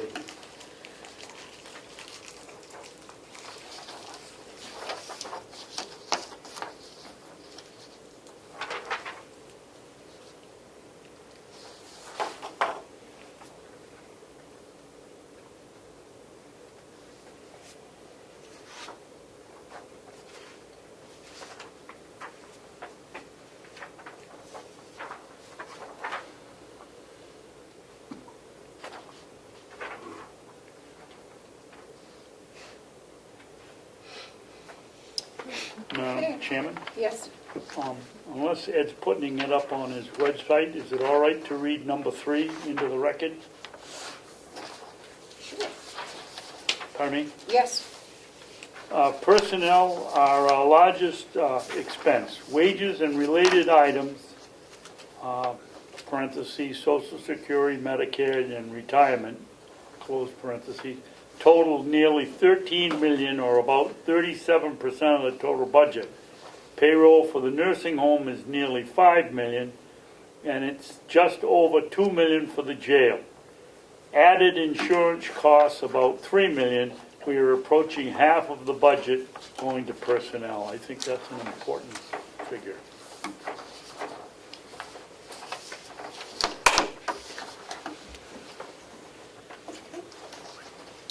Continue. So continuing then, Avenue. This was again a topic of conversation when we last met. So I've had 3 conversations with Avenue this week about moving forward with adopting the accounts payable and purchase order modules, or aspects of their software. Again, very positive forward motion conversations. They do suggest that we wait to adopt those for at least a couple of months. The argument is, as we close out this fiscal year, changing, this is my words, not theirs, switching horses midstream is probably not the right time to do it, to make a change in systems. But they are moving forward to having us be able to see those software changes when we open Avenue. And I did get a demo of it as well, and feel pretty good about that. Second question related to Avenue was the question of the seats and getting people trained so they can look at their accounts. Had another good conversation with them. In lieu of a formal training, I think we'll be able to do fine with me preparing a how-to, if you will. Click here, do this, go here, in order to access your accounts and see how that works with people. Kathy has already drafted such a document. I think I would probably tweak it a little bit, but it's in reasonably good shape. So what my intent is to draft that, circulate it to the department chairs, and let them try it and see how that works, and then take it from there. Moving on, some questions came up for me recently about our procurement policy. Just what do we have? We do have a formal procurement policy. It was adopted in 2016. So I did read through that, which was good. And I also contacted other counties, and Sullivan County was able to provide me with theirs. Part of why I was asking is because we're trying to do some streamlining and some centralization of some of our purchasing, and also as we start migrating towards the electronic purchase order and accounts payable modules. So that was helpful. I am seeking a little bit of guidance from the commissioners about a couple of things. It appears based on our policy that we have thresholds as follows. Anything over $2,000 is expected to have at least 2 prices, not necessarily formal quotes, but prices. Over $5,000 is required by state law to go to bid. Is that consistent with your understanding as well? Can you answer that, Madam Chair? Yes. 90% for this. Basically, the $2,000 was my push, because very often we'd get something that would come along and it would be $2,500, $3,000. It didn't hit the $5,000 limit, and the person would just go buy it, whoever wanted it. And so we decided that they don't have to go out for formal bid, but to come in with something from the computer somewhere that shows that this price that we're going to pay without going out to bid is legitimate and not somebody taking advantage of us. Okay. And that's, I think that's all that we had in there, and it was just a little added protection, and it had to be something that we didn't buy regularly. The heater wagons, they're way more than 5,000, but if they were $4,000 a piece, that would be an example, because we don't buy them every day. Send us in something from the internet that shows that that's a legitimate price. Now, that makes perfect sense.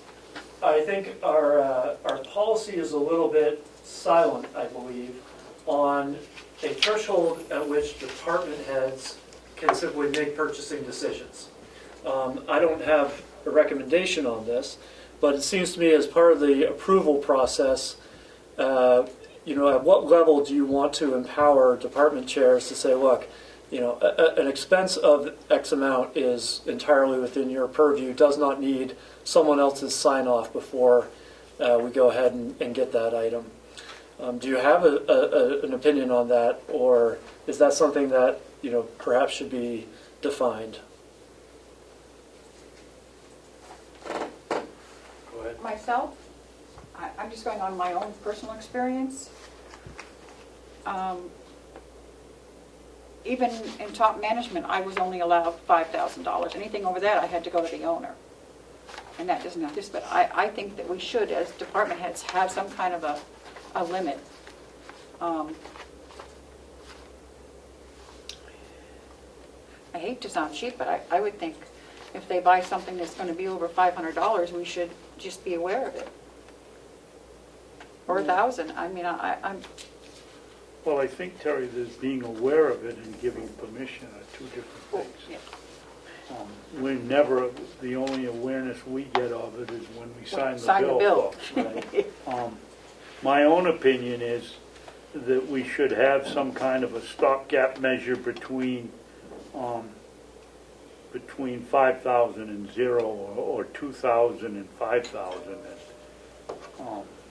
Maybe in the 2,000 to 5,000 range, somebody, if the department head is doing it, I don't know whether they would go unless it's to the commissioners, and the commissioners' threshold is 5,000. The bigger question, Ferg, is whether it's a service or whether it's a what do I want to call it, a project or a part. Well, if I may, I don't think you need to make this decision today. I might ask that you just give it a little bit of consideration. Yep. So I'm drafting up a new requisition form, a paper form. And so as I came to what are the approval thresholds?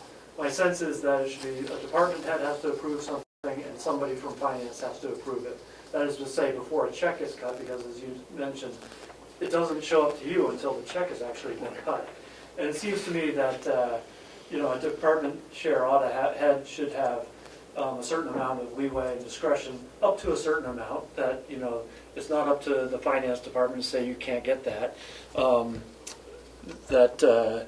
until a certain threshold. But let's continue, if I may, just to ask that we give this Stay some on that thought. subject for Yeah. just a second. If we leave it to the department head and finance, and the department head says, I need X, and it comes over here to finance, and finance says, well, X will leave us with only 10% in that line item, who makes the judgment call that the necessity is more important than the having to get a line item transfer? Well, it wouldn't necessarily require a line item transfer yet, right? But that's partly why I think finance needs to sign off on it. Before we purchase the item, before we cut a check to pay something, it has to have been approved by the department and by finance. But I'm suggesting that at some level, we just consider it a routine purchase, that, we accept that it's not going to have material impact on their budget, and that, the department head asking for something is sufficient.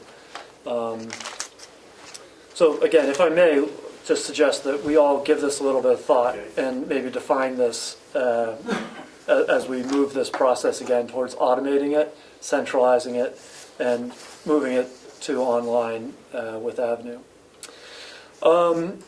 Item 10, the line item transfer. So this is where I mentioned. So a lot of that's going to be on the payroll lines and everything that's going to be affected on it. I could have dozens of such requests, probably like we handled one recently where we addressed a bunch of issues within one department with 6 or 8 separate transfers. So I'm just giving you a heads up to expect that in the coming weeks. Item 11 is encumbrances. So I did ask earlier this week for department heads to give us a heads up about any potential encumbrances they might have. I have had 8 such requests come in so far. 6 of those are from the nursing home. So this is where, again, I'm asking you for some guidance. Do you have a process in mind? I'm not sure how you've handled these in the past. One way to handle it would be to have a form similar to the line item transfer where, we acknowledge that we're encumbering these funds and people sign off on it. I don't know how you've handled it in the past, so I'm asking for some guidance. By the seat of our pants. Okay. We had never had a form. I think that's a good idea, so that in this case, where we're going to have 2 new commissioners, that they'll know that the money had been encumbered from the year before. So that makes sense. Okay. Commissioner, you concur? Yes. All right, so I'll move forward with that in mind. I did want to let you know, and this is item 12, that I had reached out to Bank of New Hampshire. We've just exchanged some email with our point of contact there, Edie. I don't actually have access to our accounts as of today, which is something we ought to change, I think. So I need to get some authorizations, and we're working on that. Joe? Thank you, Madam Chair. Fergus and I talked about this just a day or 2 ago. I'm going to be in contact with Edie to make sure he has access online to the accounts. In fact, I've got to renew my own contact information with her too. So we'll get this process going for you, and I'll have her contact you. Yeah. Okay. Thank you. And I had reached out to her at Treasurer Costello's recommendation, Right. So I'm grateful for him thinking of that. Item 13, I just want to bring your attention again to the outstanding issues of the jail and sheriff's grants. The jail grant in particular has some time sensitivity. The expectation is that it is submitted next week. The grant maker is aware that we are attempting to get the appropriate approvals, but as of today, that has not happened. So I mentioned that. Okay.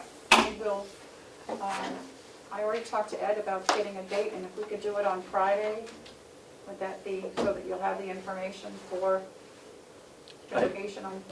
I think that would be great. So it's really up to Ed if he's available on Friday, so we'll talk about it after. All right, thank you. And then I just wanted to notify you about a couple of things, number 14 and 15. So you're aware that the state has renewed emergency stipends for frontline workers affecting mostly nursing home employees, $300 a week. So those are in progress. However, those payments do trigger employer taxes on our behalf, expected to be about $25,000 this month. So that's money which, technically we hadn't budgeted for.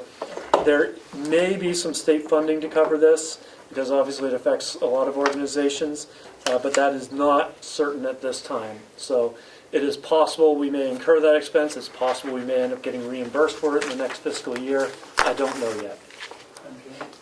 Yes. Ferg, so they get a $300 stipend. First of all, is that a week? Yes. Okay. Second of all, they have to pay taxes, we have to pay taxes. Is this, why do I have a recollection that the original stipend was, the taxes were forgiven at this point? I believe that maybe gopher money was used for that purpose, but this last one, it looked like there was a certain amount of money that was sitting on the table with an expiration date of December 31st, and they decided this was the way to take care of that. But whereas the gopher money to pay for the taxes for the spring stipends came in after the fact, that may happen this time, but we can't guarantee it. We certainly can't assume it. It does look like they're moving in that direction, but we don't know yet. At any rate, we are paying out those stipends. We have submitted the paperwork to get reimbursed for them, so we are incurring those taxes as we speak. So when you say you applied for, to be repaid, are you putting in for $300 a week, or are you putting in 300 plus benefits for the week? No, 300, it's, the form has, number of full-time employees, number of part-time employees, times 300 times 150 equals X amount. So the taxes and benefits are left out all That's together. correct. That's correct. Okay, thank you. And, then the nursing home are taking the lead on that, as you might imagine. So I just wanted to make sure you were aware of that. And also wanted to make you aware, so sick time buyouts did take place with the Sheriff's Department last week, in last week's payroll run, and they will be happening for nursing home employees with this week's payroll run. Consistent with past practices, this is something that I think we need to revisit for the future and adopt a policy on, but in absence of that, that's what's happening now. I believe that's in the sheriff's contract. In their case, I believe it is, yes.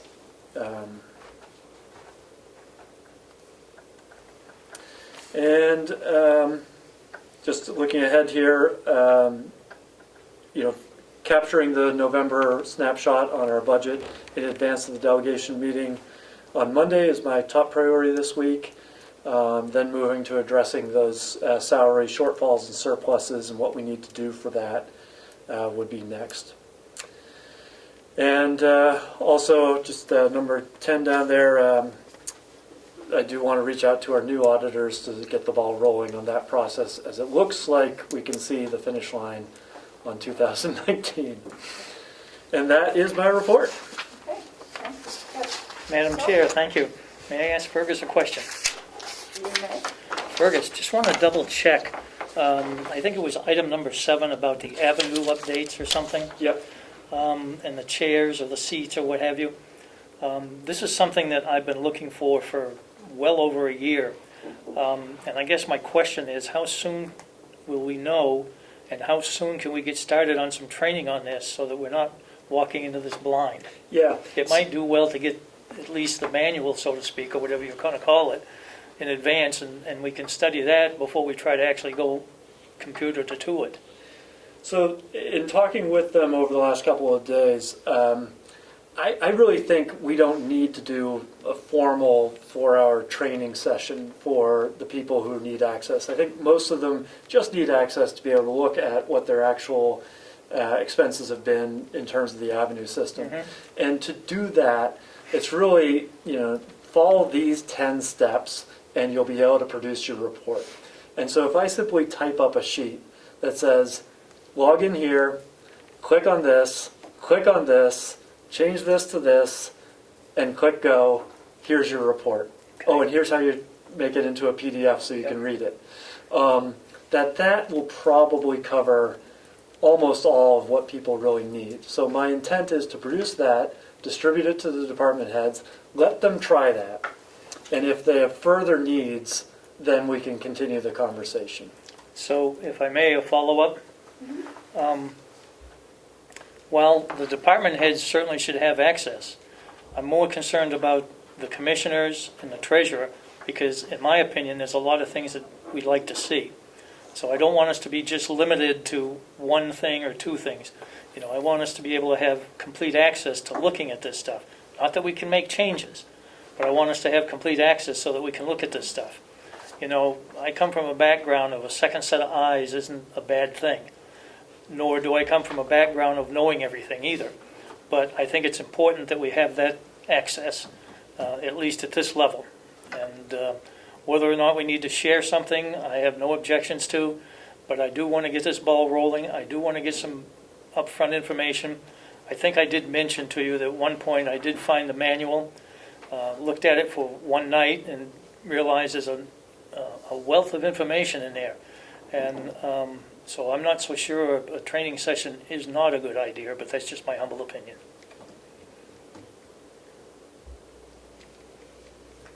And also, I think we were looking at having to add 2 more seats, or a couple more seats, is that So we have 11 seats, right? and the cost for those it's basically $500. It's $4,500 Right. a year for those.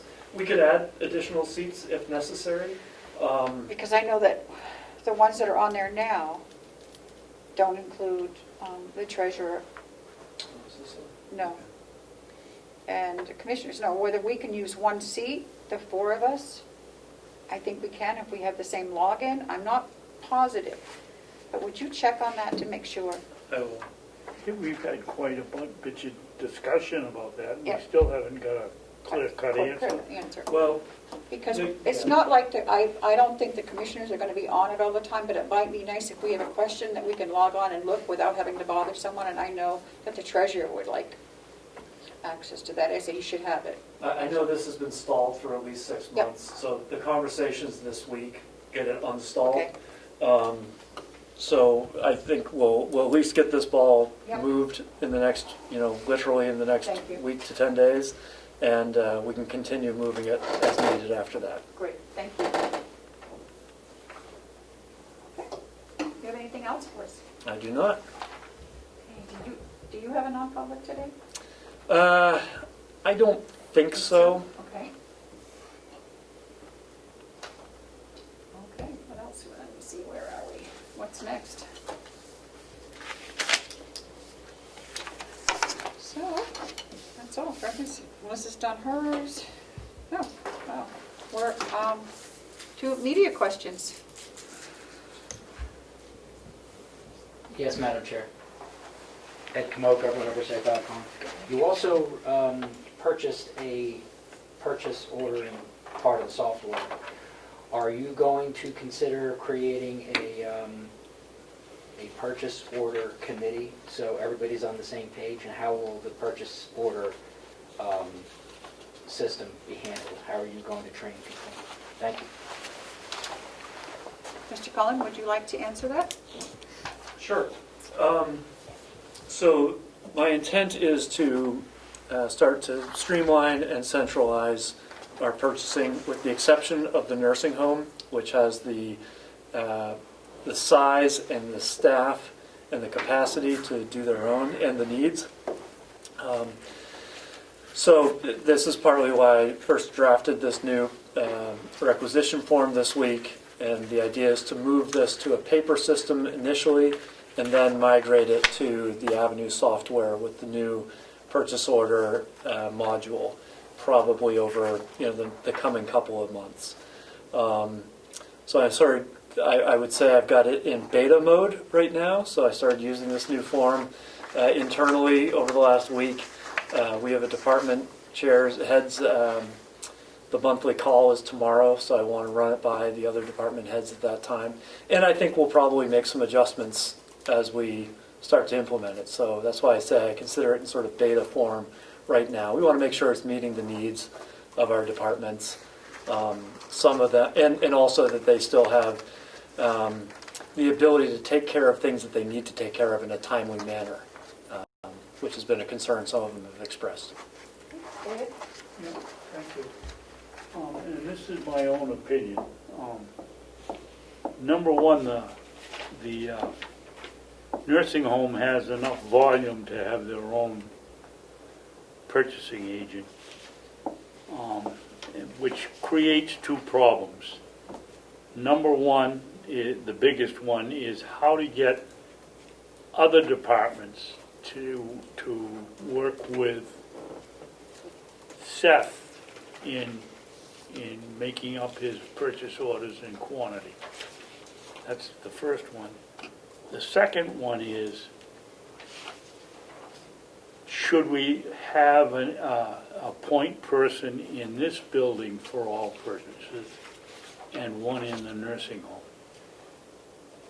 Yes, that is the direction I'd like to see us moving in.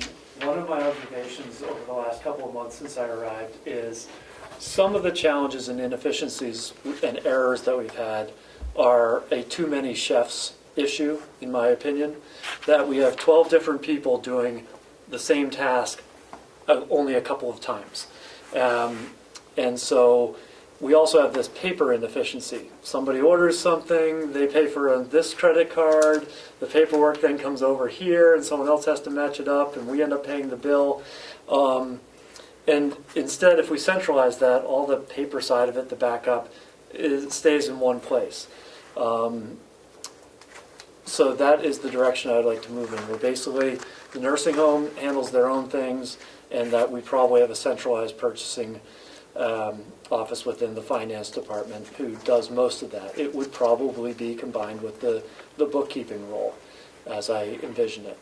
There's certainly enough work to keep some guy going over there in the nursing home, but not a full-time person here. So we've got to figure out where that responsibility goes.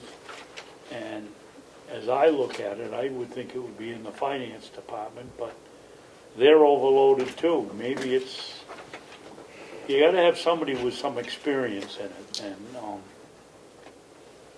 And in the finance department, in purchasing, having been a salesman all my life, I don't think we have that experience in the finance office. They can pick up the thing, and if it says 12-volt battery, yeah, you call Napa and order a 12-volt battery, but if it gets into anything technical, I don't think we have the expertise. So that creates another problem of who's going to do the purchasing or be responsible for purchasing here. And I don't know how we solve that one yet. I haven't figured it out. And I don't have all the answers on that either, but with the requisition, the request to purchase something comes a recommended vendor. So a department head who has certain expertise in the type of batteries they need would recommend, look, this is where you go for it. And if it's under a certain threshold, we probably just defer to that person's experience and judgment and go ahead and order it, trusting that they're trying to stretch their budgets as far as they can, and that they know that this is the item they want and that this is a good price. Other things that maybe the purchasing agents could say, hey, this is interesting. These people buy the same kind of product a couple times a year on different cycles. Maybe we can do some consolidation. I think there'll be some of that, but right now, of course, no department head would have any idea because it's so decentralized and spread out.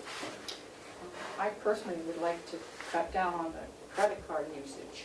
Me too. We have at least 8 credit cards out there, and I say at least because I thought in a conversation with Bank of America, got a list of them all, and then we got a credit card showed up the other day that was not on that list. And that's a concern, right? That's a definite concern. And up until this past month, when people in this building needed to order something, they would call over the nursing home and have them order it on their behalf.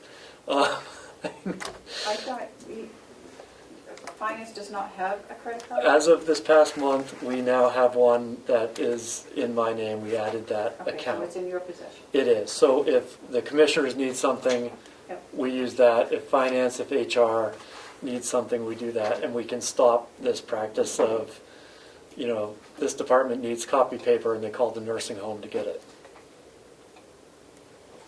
Okay. I think that will help solve a lot of problems. Any more media questions? Did that answer your question, Yes. Representative?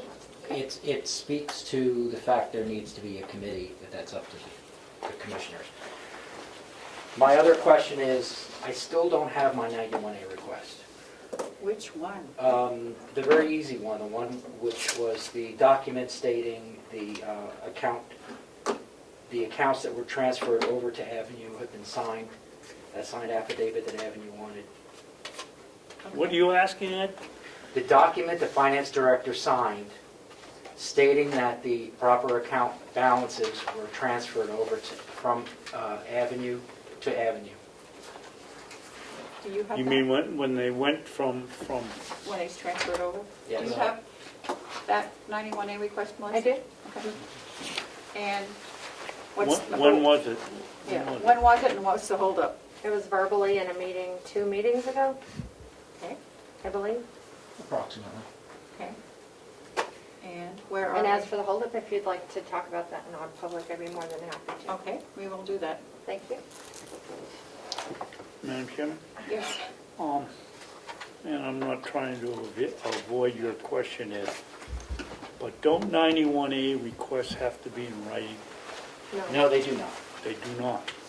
Okay, thank you. I thought they had to be. We'll see if we can't get that taken care of right away. It seems to be a simple thing. To be able to produce that? So, Madam Chairman, could we have a policy that 91A requests have to be in writing because Ed's put this in? Why? It's more stringent than the state law, so why couldn't we? If someone requests information during a public meeting, that is the request. That's why I looked over to the executive coordinator and said, take a note. But It but is if in we writing. have a policy that says 91A requests have to be in writing, and you have you can go home and write it, this isn't you and me, Ed, I'm just talking in general. We don't have any record except what the minute taker put down. We should have it in writing that you want a 91A request filled. And I don't see why that isn't more, as you know, you've been in the legislature, that the town, or county, or whoever can have a regulation more stringent than the state law, but they can't have one less stringent. And putting it in writing, to me, is more stringent than having it verbally. And I think we should do that so we have a record. I didn't know you weren't missing anything. We were missing it. Putting it in writing should be the responsibility of the public body. So I mentioned it in a non-public meeting, in a public meeting. You put it in writing and you follow your process. You're now following your process. It doesn't say you had to give me the 91A information immediately, No. but it was a very simple 91A request, and I was just wondering where that was in the Well, process. I respectfully disagree with you. I think it's the individual requesting the information should have to put the request in writing. So The that- law states so you don't that have to do that. the person they're asking for the information knows exactly what you're asking, or you or the public is asking for. Well, we disagree. Yes, we And, will, and we probably always will. no, not always. The other issue was... Well, on this one. Okay, the other issue was Representative Cordelli's 91A request. My opinion, you shouldn't be involved in the 91A request the way you're being involved with it. It sounded like you were degrading what the representative was asking for. Anybody from the public should be able to follow your internal process and get answers from the government, period. It should not be a half-hour discussion about the, the relative credit of the 91A request. And any request should be answered, period. There should be no question at all. This is why you shouldn't be involved in reviewing them. Well, Thank you. That's I just my disagree opinion. with you, but anyway, that's another one. Is there any more public input? Then we will, Madam Chair, I do have an invoice that I need the commissioners to approve before you go into non-public. okay, It's for the advertisement for your public hearing on the budget from Salmon Press.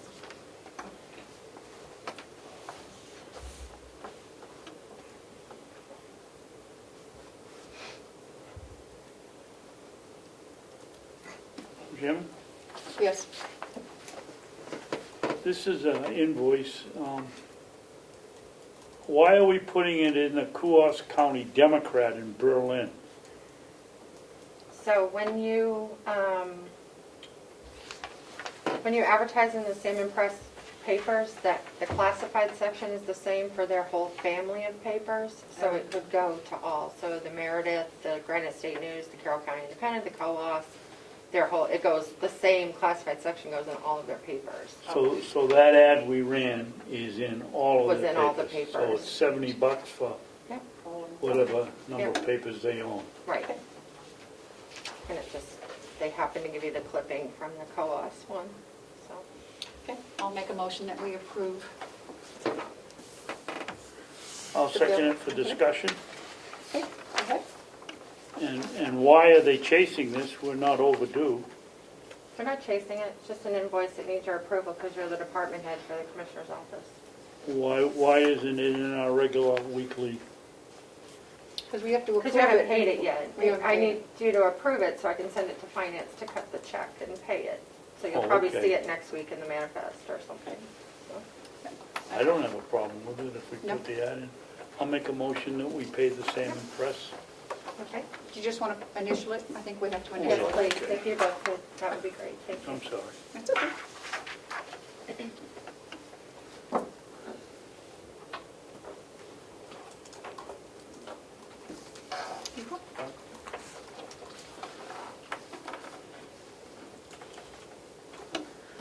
Is there anything else? Madam Chair, there's someone that's just joined the Zoom call-in user one. I don't know if you want to ask who they are, if they have any comment. I don't know. What was the name? It says call-in user, so I don't know who it is.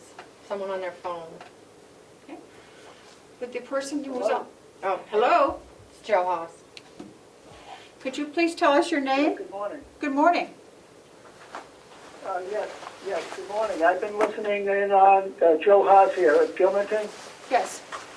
How are you, Mr. And Huss? I've been listening in on the Ed's video runs about a minute after the other one, the live one on Zoom.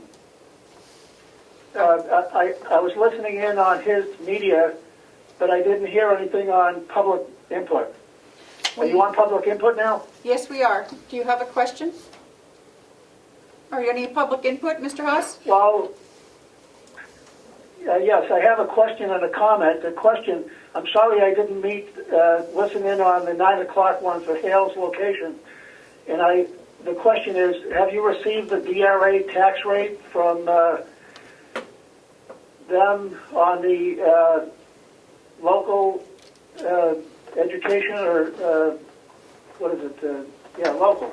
For Hales? They have like statewide. Yeah, they have the SWEP and the local for education, the local, town, municipal, and county. And I didn't know if they sent it out yet.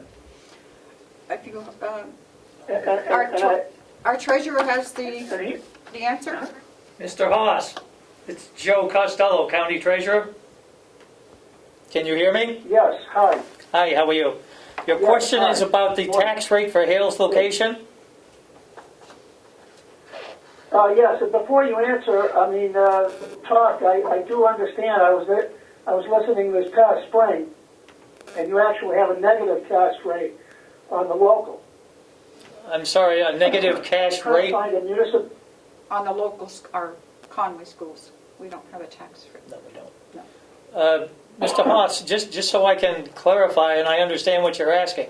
First off, we're not charged necessarily a tax rate for the schools. We have a contract with the schools and we pay it that way. So we're not assessed a tax rate per se in Hale's location. Remember, this is an unincorporated township. Yeah, I understand that. I hope that some other town that's listening, government official, that they can contest the tax rate because of the Conval case.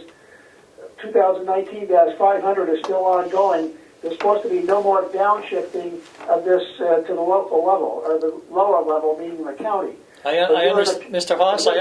If I may, Mr. Haas, I understand that. Negative tax rates. I understand that, but again, this is a non-incorporated township, and we do not have a school tax rate because we have a contract with the schools for our students, and that's how it's handled. There is no tax rate to Hale's location for the schools. End of discussion. Okay, I'm sorry to bother you on that.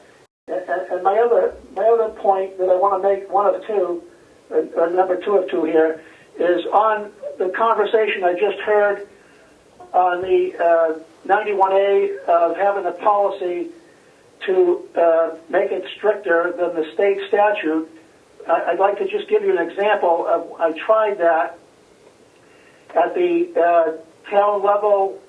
I'm reading RSA as an example. RSA 674:41, Roman numeral 1E. This was a statute put on the books by then New Hampshire State Senator Dick Green, who was the mayor of Rochester at the time, and he put it in for Class 6 roads. It says, well, I'll just summarize it. Any road that was pre-existing before zoning got started in the town, that any lot of record is a building lot and is entitled to a building permit. And it says, the way it reads is, well, any lesser, where is this here? I'm looking at my home computer. Okay. If I may interrupt you for just a moment. Somewhere it has the word let. Mr. Haas? Well, no, let me just finish. Well, hold on just a moment, Mr. Haas, please. Mr. Haas, hold on, please. The chairperson has asked you a question. Please listen. Okay. The treasurer has an answer for you, I think, of what you want to know. Go ahead, Joe. Okay, thank you. Mr. Haas, again, it's Joe Costello, the treasurer. You're asking about information that we have no knowledge of at the moment. So my suggestion to you, sir, would be to put any request you have in writing and send it to the commissioners. We will have then an opportunity to look at it and see what all this has to do with the county level. It's unfortunate. I appreciate the input. I appreciate what you. Excuse me, I'm still speaking. I appreciate your input. I appreciate what you're saying. But there are channels to do this rather than just spring it on us in a phone conversation. Thank you. Yes, and the bottom line is, what I found out is this state is not a home rule state. That's the bottom line that the municipal, county municipal committee told me. We're not a home rule state. The local or lower entity cannot be more restrictive. Okay. That's the bottom line. It's called prescriptive. It's sort of like when we had the snowstorm. The snowstorm and the election, remember that? Last year at town meeting in March, the towns tried to be more restrictive, and they couldn't. Well, but under emergency, then you get into another statute.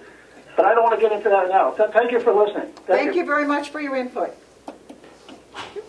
Any more? Goodbye. Bye-bye. Any more public input?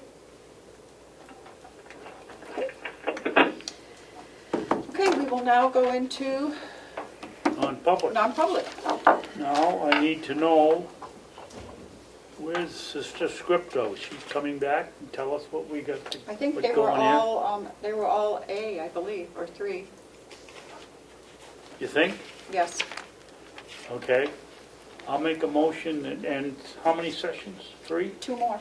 We did 1 already. Okay. Here she comes. Oh, Right. Are these both A's for non-public?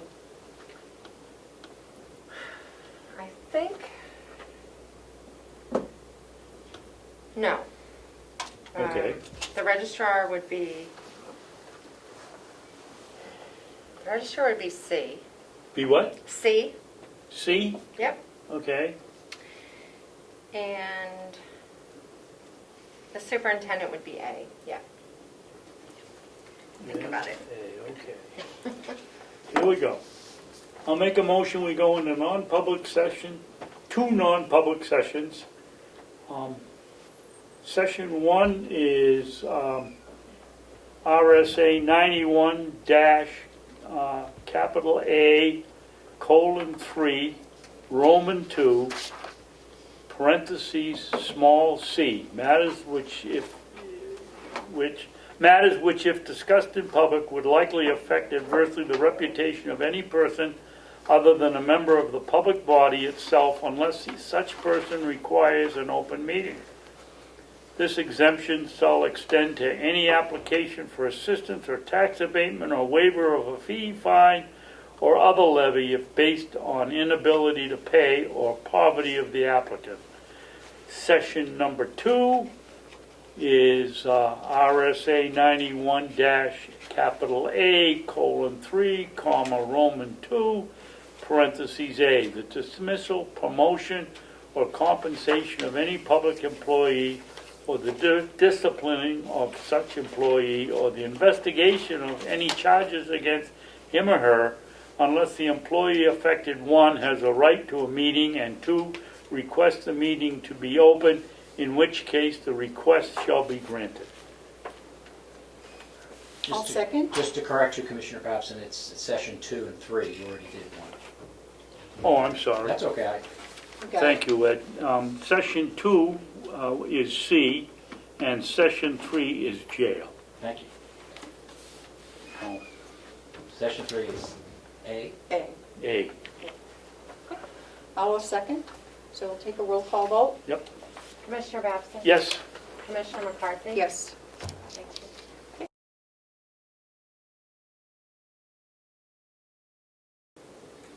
We're going to come out of non-public. I'll make a motion, we come out of non-public. Okay. I will second, and we will seal the minutes. We'll have some discussion first. Okay, go ahead. No, I don't have any, but you're gonna ask. Is there any discussion? No. I'm going to smack you, David, before you So leave. you're going to motion to seal session 2 and 3. 2 and 3. Yep. All in favor? Aye. Aye. Does it have to be a roll call? No. 2/3. Okay. Well, actually, shouldn't that be 4? Her, the jail, and Lisa Scott. Okay. There's 3. We only had 3, but we actually had one that popped up that was a 4th. Okay, so this session 1 you did earlier, session Yes. 2, 3, and there's one more. 4 that we just did, yeah. Okay. Was it still under A, B, or which was it under A for Lisa Scott? Lisa Scott was C. C. The Jail other is A, was A, and this one was... was A. A. Okay. So we, I think we miscounted. I think there was only 3, because we started with 2. I think he made it clear that you're going to seal, so. yes, we're going to seal. Yep. Okay, so we're back in our regular meeting. And we are waiting for some grant information. Should be here shortly. Do you want us to have, say anything about it before we get started, while we're waiting for Melissa to bring up the copies? I haven't got it. Okay, you don't have it either, okay? I don't have it. I wasn't prepared. She said it's on her printer, she'll be right up with it. Yeah. Is this the one for Kevin? Yes. And it's a yearly grant or a 2-year grant? 3-year grant. 3. I knew it was something strange about it. You have 2 of them, right? 2. Okay. Got the PREA and the mental health grant. And the pre-year is the one that you need right away. Correct. We might as well just do them all. It's kind of important because And what is that gonna do for us? Is it gonna pay for any construction that we have to do to keep people separated, or is it? Yes. It is, yes. okay.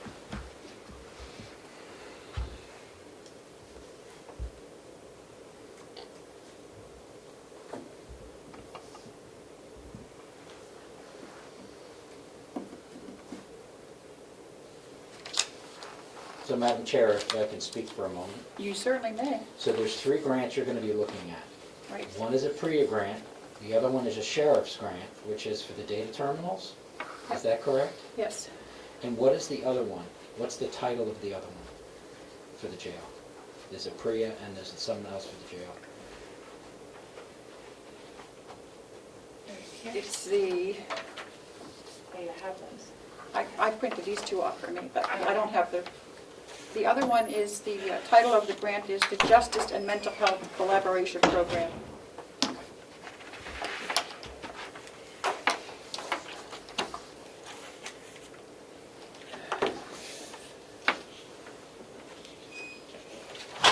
And I don't have the sheriff's one. I only got the cover I letter. don't have for that the one sheriff. either. Okay. I don't even have the cover Well, we letter. don't have to do his today because his isn't time. Right, he said it could go into the next budget year. Okay, we'll start with the PRIA grant. I don't know what the process is on this, so this is my first time with this. So this is the Justice and Mental Health Collaboration Program. And brief synopsis of the grant, should I read that? It's JMHCP funding would provide an opportunity to improve the impact of transitional services pre- and post-release on client outcomes through provisions of a clinical case manager position focused on post-release services and linkages in the region. It also funds our existing clinical clinician through Northern Human Services for 2.5 years. An initial program analysis of the CCDOC as conducted by ASAI, including recommendations for next steps for the in-jail component, which has been fully implemented. ASAL's recommendation, changes for transition into the community, are the basis of this proposal. Coordination of this collaboration will occur through formation of a regional committee with representation from Carroll, Coas, Rockingham, and Stratford counties. Reason for applying for the grant: to continue funding of the clinical position in the county and to expand re-entry efforts into a four-county collaboration with Coas, Rockingham, and Stratford counties. Amount of money applied for: $326,150 federal funding over a 3-year period. There's no cash match required for this grant. Okay, what else do I need to? Is there a number on that? What grant is it for this year? Or is it? Yes. It's on the top, Terry. That's The the, very, very Oh, top. grant number. that's Right the here? grant number, but that's not our number. Okay, So I guess, grant number BJA 2020-17114. What's the internal number? We don't have one yet. So, would that be on the cover letter? yeah, I don't know who would normally assign that in the past. The policy to grant review is still being formulated, so there really is no, I mean, you already have numbers for your transfers. Right, so we just Perhaps you just have to, start with 2020 number 1? These are the first grants for this year that we're asking for, right? That you've For this year, reviewed, yes. yeah?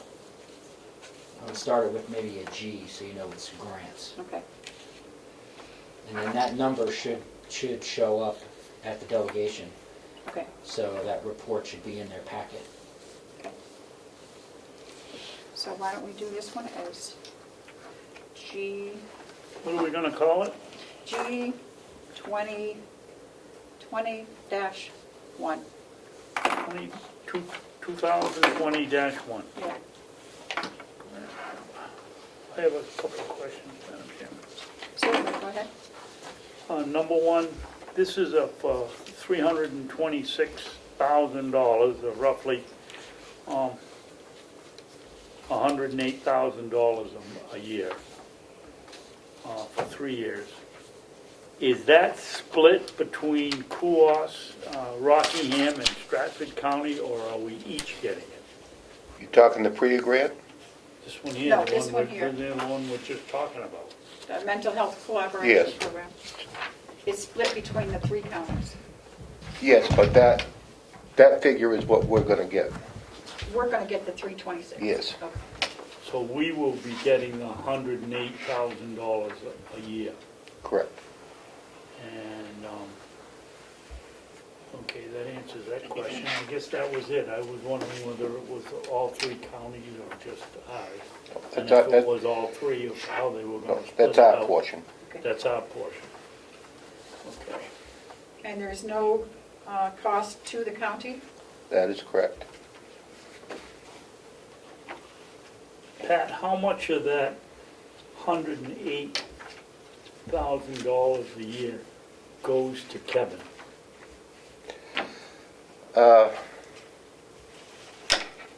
It's got to be a good percentage of it. It is a percentage. I sent the paperwork to Melissa. I'm sorry, I didn't plan on doing this this afternoon, so I No, don't, that's okay. I don't have anything in front of me. Do you mind passing that to Commissioner Babson? That's the budget summary. Okay. Shows year 1, 2, 3. And do you have a copy of his cover letter? The top page, the question and answers? Yeah, Okay. yeah, I gave one to him. Did you? No, I didn't get that. I just printed out the Oh, actual thing. that thing you were just reading. Yep. Oh, this is what, this is your answers? Yes, that's the grant review report is what Pat had sent in, Oh, okay. answering those questions. What is this, Melissa? That's the budget summary for the JMHCP grant. Excuse me, goodness. So, So the 310 is my rounded off figure of 108. Yep, and I would say.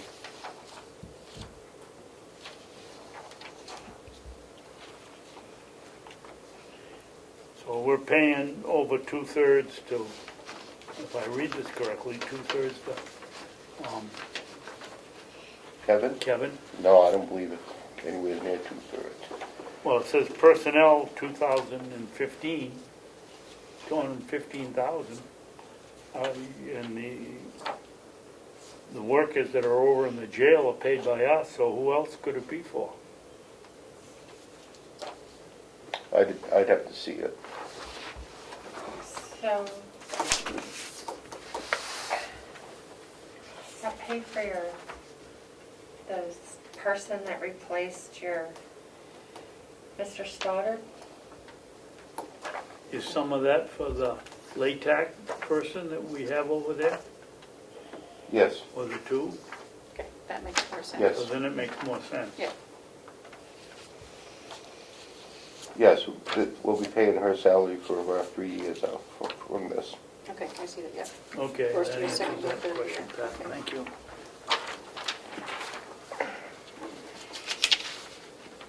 Madam Chair, may I be permitted to ask a question? Yes? If this is to actually hire an individual, does that also cover the Medicare and Social Security and the retirement? Or is that something that taxpayers will have to bear? Thank you. And I don't know the answer to that, so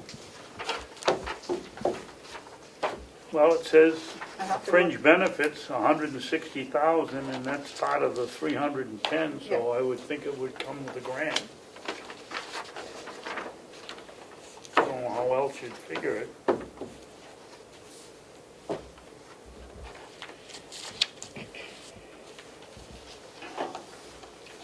Fergus, do you have any input on that? Do You know, it's Have been you- a month since I read through it, Okay, so I do not know.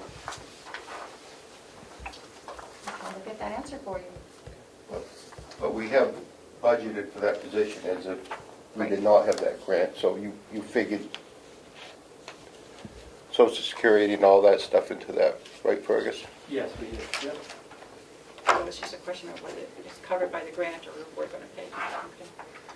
So, Madam Chair, so you wouldn't have budgeted or appropriated that amount if you hadn't agreed to hire another person. So technically, that is something that the taxpayers are having to pay extra for. Not to say it's good or bad, but they are actually paying other funds that are not covered by the grant. That's what I'm hearing. I'm just saying that, Yep, that type I of, agree those with you. items should be disclosed, that's all. Okay. And I'm not sure if that's true or not. We just got these, so I'll have to, I haven't had a chance to read the whole thing.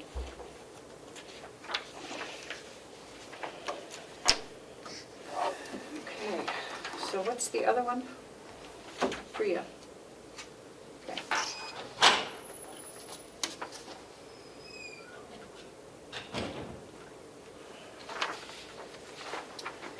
This would be G 2020-2. You must have a different one than I have. Is this the Priya? Yep. This for your input. Oh, okay, Yep. I get Okay. both of them, I'm sorry. This grant is the Prison Rape Elimination Act. Elimination. Elimination? Yep. Okay. Brief synopsis of the grant. Carroll County, New Hampshire, through their Department of Corrections, is proposing a comprehensive demonstration project to address, number one, strategies to promote and institutionalize new policies, procedures, and practices. 2, preventative infrastructure and technology enhancements. Number 3, offender education. Number 4, victim-centered approaches for support services. Number 5, designing staff responsible for PREA implementation. Number 6, data collection and performance measures. Number 7, planning, analysis, training, and staffing support. Number 8, evaluation. And 9, supporting PREA adult activities. This initiative falls within the priority consideration.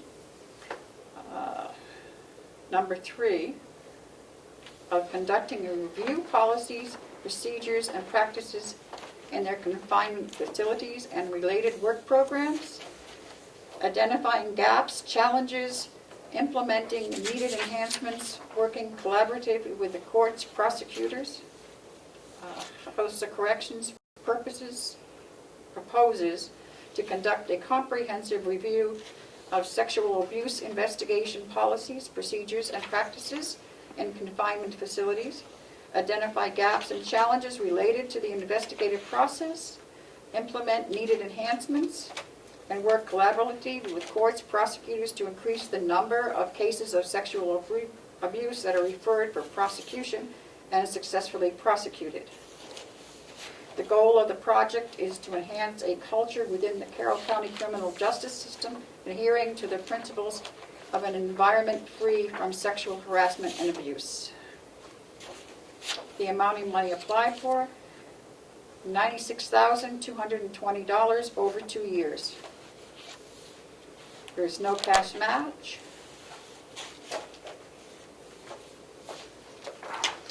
What can you tell us about this one? That is basically just in compliance. We have a lot of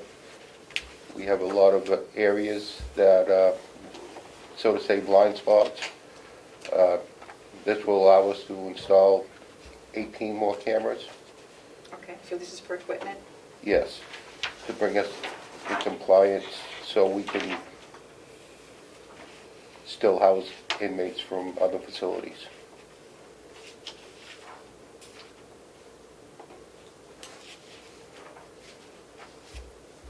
Madam Chairman? Yes. Dan. So Pat, this grant is basically to put in security cameras? Yes. Well, I can remember somewhere along the line, I don't think you were in the room, but Jason Henry was a couple of years ago when he went over, Ed'd probably remember it. It was before you were here, I think, Terry.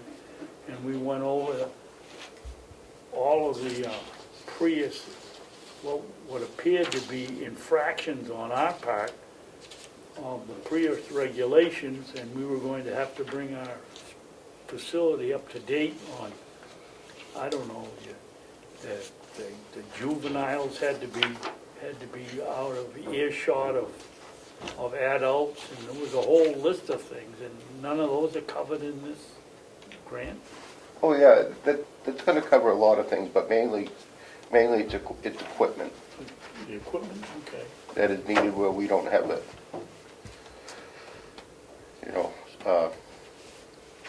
Say something takes place in a closet with no camera, it's just, then it's he said, she said, or whatever. It's for everyone's safety. When we get this grant money, do we have a choice what we can do with it? No, it's strictly for Priya. Well, I understand that, but the regulations within Prius, Yes, I mean, whether we have to have a room for a juvenile that's staying overnight, or whether we have to have a camera in a closet that we need, do we have that choice? Can we make that choice? yes. Okay. And as far as juveniles, we do not take juveniles. Well, maybe I'm confusing it with some other issue that we talked about, but I remember there was a whole bunch of stipulations that Jason said we were, There is, and then we had to get an inspector, and there wasn't any inspector. We had to pay for an inspector from Nevada to come here. And it's 300 and some odd pages. Luckily, Major Eldridge, he is on top of this. He's sort of say a Priya expert. He's already dealt with this at Rockingham. Is he an inspector? Certified Prius inspector? No.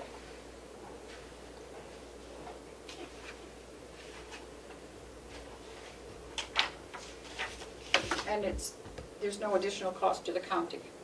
No additional cost to the county. Is it federal or state? Federal. Federal. Yep.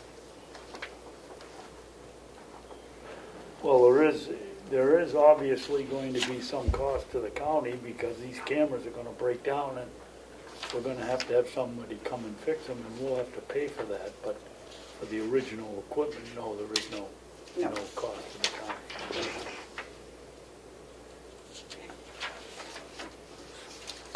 And for the most part, the cameras these days, they're pretty good. We're still running with mostly all our original cameras. So you would like our permission for you to go ahead and send these grants in? Yes. I'll make a motion that we direct Superintendent Batchelor to send in a request, or what are they, requests, for the grant number 2021 and 2022. Is it permission to send them in, or what? Apply. Apply for, yes, Yes. I'll make a motion that we give Superintendent Batchelor the authority to apply for our grant number 2021 and our grant number 2022.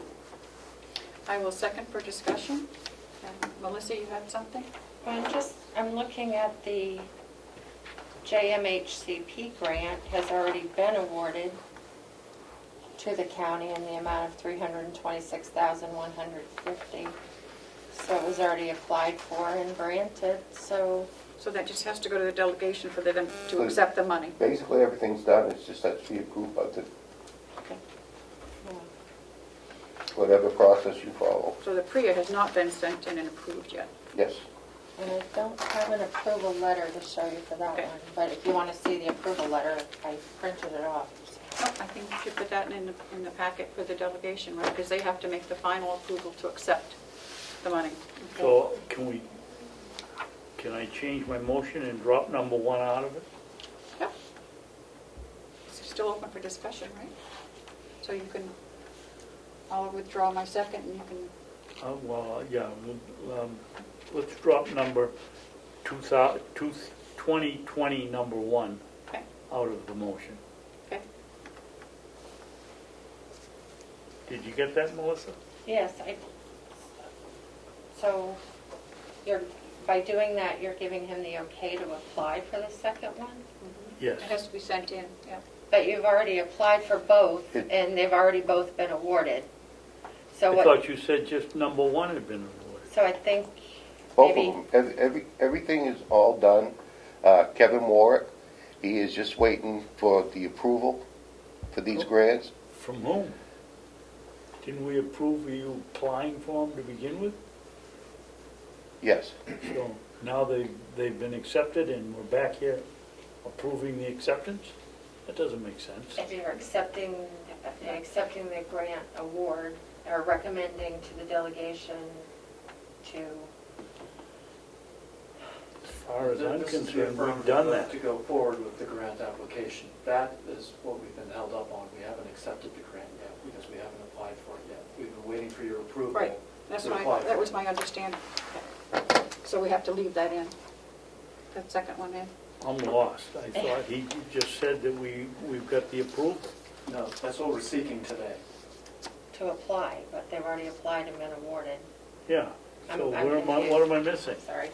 You're missing, there was not a clear process, and you're Right. doing it a little backwards. Yeah, So at some point, the former superintendent came in and told the commissioners that this was in process and we're going to be going for these 2 grants, and then without research to find out if you actually ever took a vote to do that, to allow him to do that, I'll have to go look.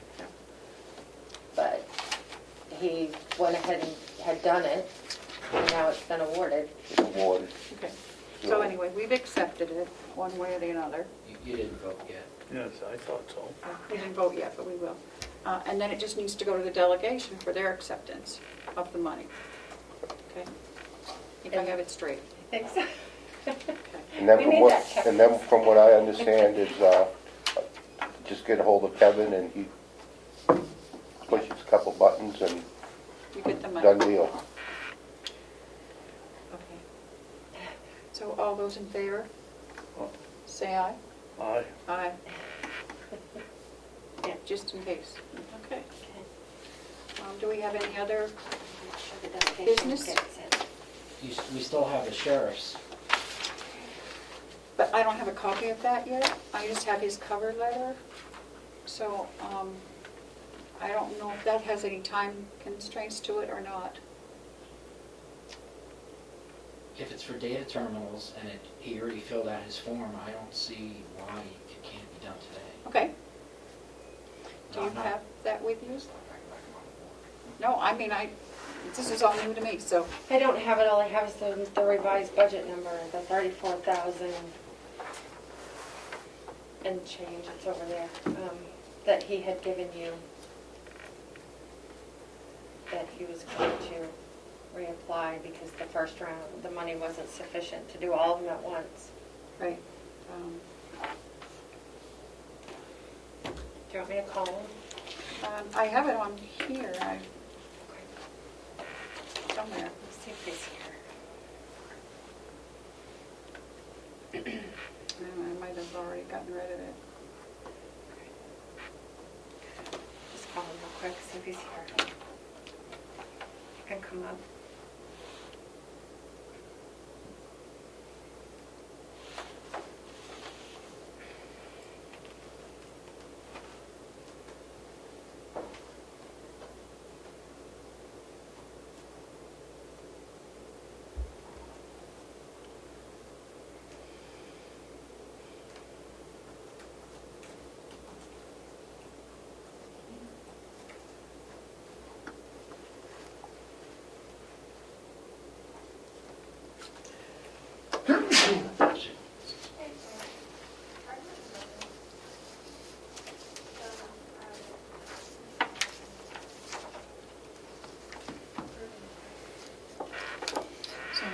if you're as confused as I am, but Probably more. we will get this straightened out so we have no more confusion and we have a policy on how and a procedure. I'm sorry, I can't be of more help. This No, is, this is all new to me. Yep, hey, I'm there with you, it's new to me, so, and I believe last year was the first grant that the jail ever received So- since. I thought Kevin was here on a grant for the last 4 or 5 years. He may have been, but, you know, the last chance, the last few, those were the first ones. The sheriff will be right in okay, with copies of that cover sheet. okay. I think it's become very evident, Madam Chairman, that we have to do something with the grant policy Yeah. procedure. We don't have one, I guess. Yes, we do, we have one. We but do it have one? It isn't working very well.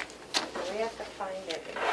Lisa hasn't been able to find a written one anywhere, so, You haven't found a written one? No, and we need a procedure and a checklist to make this easier on the department heads and the commissioners. So maybe when you do your, next week in the afternoon when you're looking at other policies, then, I know, I try to keep them one page, just a checklist. Well, where'd it go that it came to us, and if we liked it, then the person that was granting, wanted the grant, got permission to send the grant in. It was a very convoluted process. I would think if it was a grant, it would come to the person and he would know about it, would write it up and go get it, and if we got it, then we'd make the decision whether we wanted to take it or not. It seems to me like we got 2 or 3 steps in there that we don't need. I just don't want to get stuck with paying an officer in school like we did years ago, because all right. They give you a grant to hire someone. for 2 years and then you end up paying for it yourself. I Then you thought have that was yeah. basically what we were trying to prevent. The unknown cost when You know- the grant was over. You know, like I said, Kevin, he would love to be able to zoom in Tuesday and answer any questions there is, but he has personally guaranteed me, I don't know how many times, that this will cost the taxpayers nothing. Well, I'd believe that. I'm talking about the policy, Pat. I Gotta thought get we procedure, established what we were going to do. To me, it seemed like we had a couple of extra steps in there that we didn't need. It was,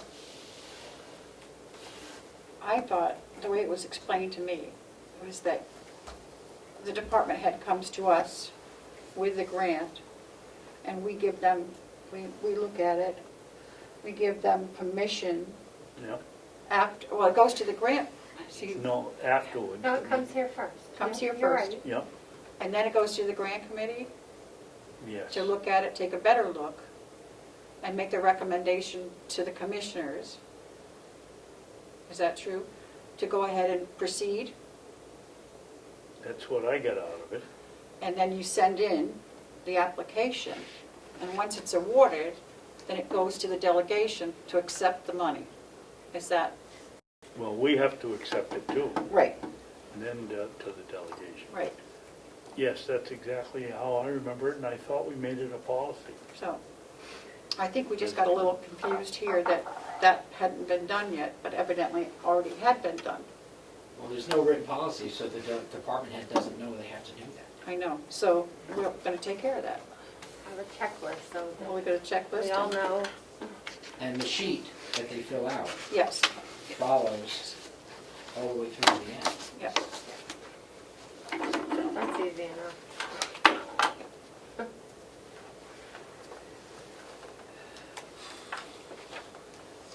I wanted to see the, that actual reference number on the budget, so then in the future you could see, these are the, since everything is in a grant fund itself, it'll show the numbers of Right. each grant. That way, if anybody wants to go back and see, well, did they look at this grant? That way, if you already applied for the same type of grant, you could then look at what was talked about last time. There'd always be a reference. Yeah. Yeah. I don't think there are numbers on there, are there? No. Okay. Well, now, you gave them numbers Yeah. today, so maybe that's And the, we only had 2 grants in this entire county for this year? And 2 for the jail and 1 for the sheriff's department. And no others? they have them. How about the speed traps? I know I voted against that one, and you two voted in favor of it. That was a Speed grant. traps. For the county? Highway Yeah. safety. That was last money? year, wasn't Yeah. it? No, that was recent. That was this year sometime. And the dispatch grant, that was 3 years ago, because we're going into the 3rd year, right? Well, that was 5 years ago, but it's a 3-year project that gets done next year. So that was done when the grant review committee was meeting a long time Wasn't ago. it a dispatch grant? The communication towers and the new Yeah. equipment. The communication tower, that was a 3-year grant, and they just talked about getting a third payment here. Yeah. Oh, we were talking about the highway safety grant that they used to apply for in order to do sobriety checkpoints. Yes. That money used to go to the local police departments to do the one that I fought against years ago. Yeah, and that came up, I think, this year, and I voted against it.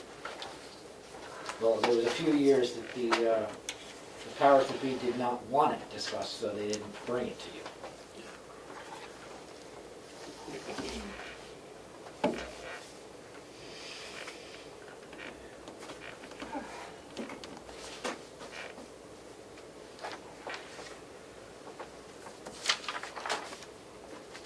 What do we have next, Madam Chairman? That's it. It's just that, and we Have we sealed the minutes and done everything we're supposed to on yes. Can I see the cover sheets? then I'll make a motion that we adjourn. We're waiting for the sheriff, right? Just waiting for Oh, the we're waiting sheriff. for the sheriff? Right here. He said he'd be right up.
So is this, so the JMHCP grant, which is the behavioral grant, I believe?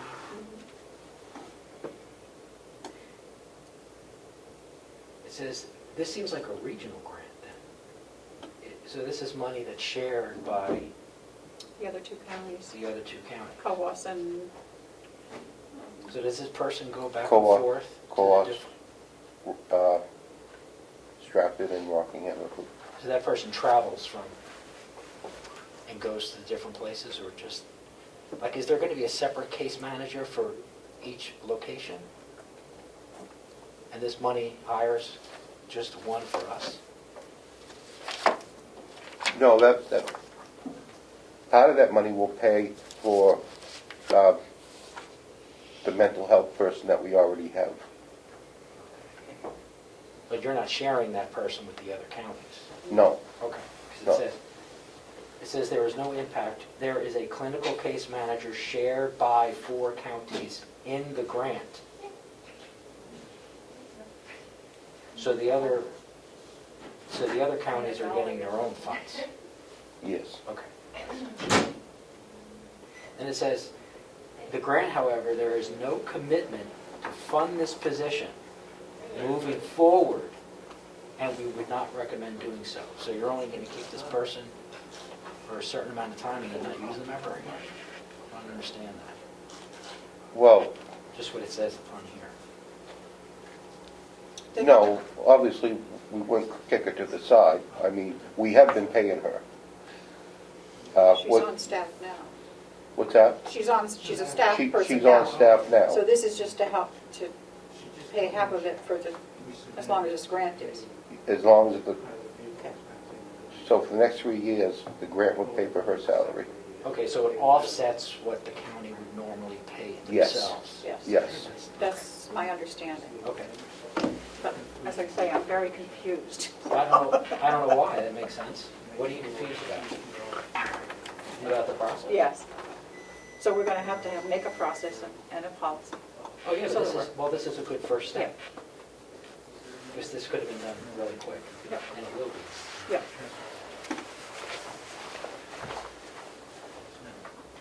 Oh, come on in, Dominic. You can take this side if you want. So where are we with your grant? What are we doing? Because this is new for me, so I'm easily confused. Thank you. Thank you, Dawn. If I could have the third one, that'd be great. Thank you. Is Pat all set? Yes, Pat, we're all set with you. Okay. Thanks very much. Oh, no, thank you. So the very first thing we should do is change the numbers on the two that we got here, because this is number 1. Oh, no, this is 221. This is 21. Oh, 221, okay. So we're all set. Thank you. So is the data terminal G 2020-3? He has us, I didn't know there was a specific number, I just put We're making it up as we go. CCSO 2021-1. So, meaning the sheriff's office yep, first. That's a good idea. that's okay. We can do that. We can put G and we can put,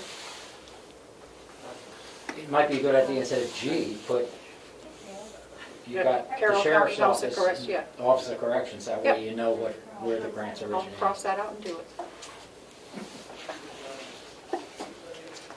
Okay. So, as you know, it was this reason for this grant was to provide 10 MDTs, mobile data terminals in the cruisers. That's the one that you press the button and it tells you whether he's had a speeding ticket or whatever. Yeah, it'll give you all the research as far as past histories.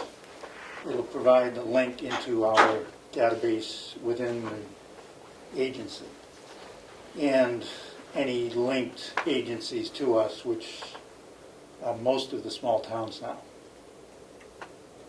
And soon to be Molten Ball, I believe. And why are we only doing it in 10 cars, Dominic? Because myself and the lieutenant and the detective prosecutor would not be provided one.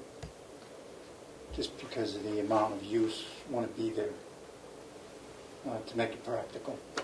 So what do you do if you're on your way home to Conway and somebody goes buzzing by you and you pull them over and calling you in. can't check it? See, where can you go to get the information? Oh, through dispatch. So you would call dispatch, they'd look it up here and then radio you back that, okay. And this allows them also to do report writing outside the agency, so they don't have to continually come back into the agency to do reports. Well, that leads me to another question. You put these in the car, I'm gonna guess that some of your deputies don't have the typing speed of a graduate secretary, and why do they need them? Well, again, so they don't have to spend hours in the station at the office here doing their reports. Well, if they can't Reports type, have to I be mean, done. when they go home, can't they use their own computer and, Are you going to pay them overtime? well, I'm just thinking, So- you know, and you're gonna have printers in the car if they can't type, and why are you gonna put the printers in? The printers are a different purpose. Printers are for complaints, for the tickets that you're, For what? For the complaints. E-tickets. The tickets, e-ticket, it'll be printed off, person Oh, will get a copy. not Yeah. complaining, And it'll be sent directly to. That's what I would call a ticket, Okay, it's a Okay. complaint. or a warning. But that's what the printers are for, Okay, and that's why there's only 5 of them. We don't have to get 10 to get the grant, so so why don't we we'll start paint, with 5 and see how that works. why don't we put odd numbers on the cruisers that don't have the printers, or paint them a different color, so. I mean, I can see, why don't you put one, if it's critical for 5, why don't you put them in all of them? No money? Yeah, let's see how it works. There's a cost to the paper, there's a cost to the printer. Oh, you obviously. don't have some printers, and we're not filling in 5 cards that don't have printers, we're starting from 0. Right, Yeah. exactly, Okay. yep. Yep, So this is state funded, yes. To the highway safety. and our only expense is paper? Oh, printer no, no, supplies? no. No, the county portion will be the 16,000. 16,208.35. Okay, gotcha, saw that. Then the state would just be over 50% at 18,286.78. The grant that we did not use that was budgeted was for an amount of 23,148, and our portion of that was going to be 11,574. Okay, So basically an increase of $5,300 right around there for the county portion.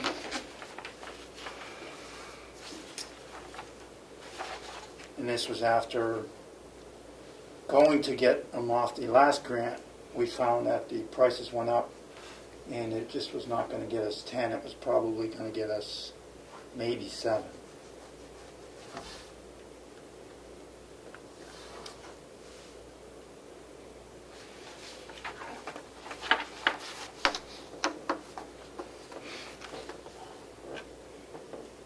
so you haven't applied for this yet. So this is where I'm confused. Right, So you're asking us to give you permission to apply, right. To submit the application, submit the obviously application. put it in the budget, Yeah. which it is proposed in the budget. Okay, And then, from what I'm getting from the state, it would be approved for the final budget if the delegation approves it. and then the delegation will. So you have 16,208 in the budget. Yes, with the revenue of, well, I have the total amount in the budget, the $34,495.13 that is going to be spent out. And then in the revenue, there's $18,286.78. Okay. Well, doing all of this electronically, they'll be able to print more complaints and get more money. I would think the revenue would be For the state. going up. For the For the state. Okay. So I need a motion to accept. I'll second it for discussion. Okay. I wish Amanda was here because I know it would be a 2-to-1 vote.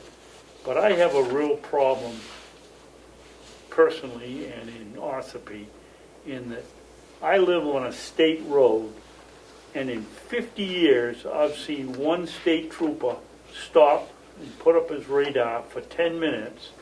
That's not to say that they don't do it somewhere that I don't see or at the other end. Yet I see them constantly out on Route 16 where the speed limit is 55 miles an hour. 5 lanes, 6 lanes wide, and they're going 70 or 75 and getting pinched when a speed limit of 35 going up Brown Ridge Road or 20 going through the village is broken every day by every car, probably except mine. And I have a real problem. I don't think that the public safety is doing their job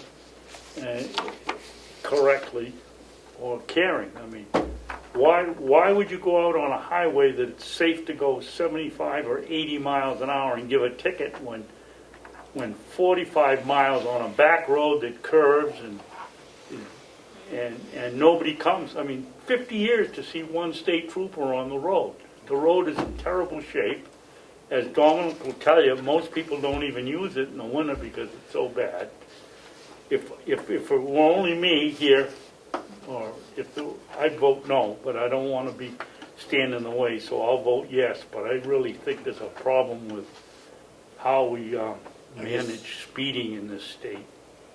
If I could comment, Well, go ahead. in fairness to the state police, it's not a state road. So What? the Brown Ridge Road is a state Is road. it? Okay.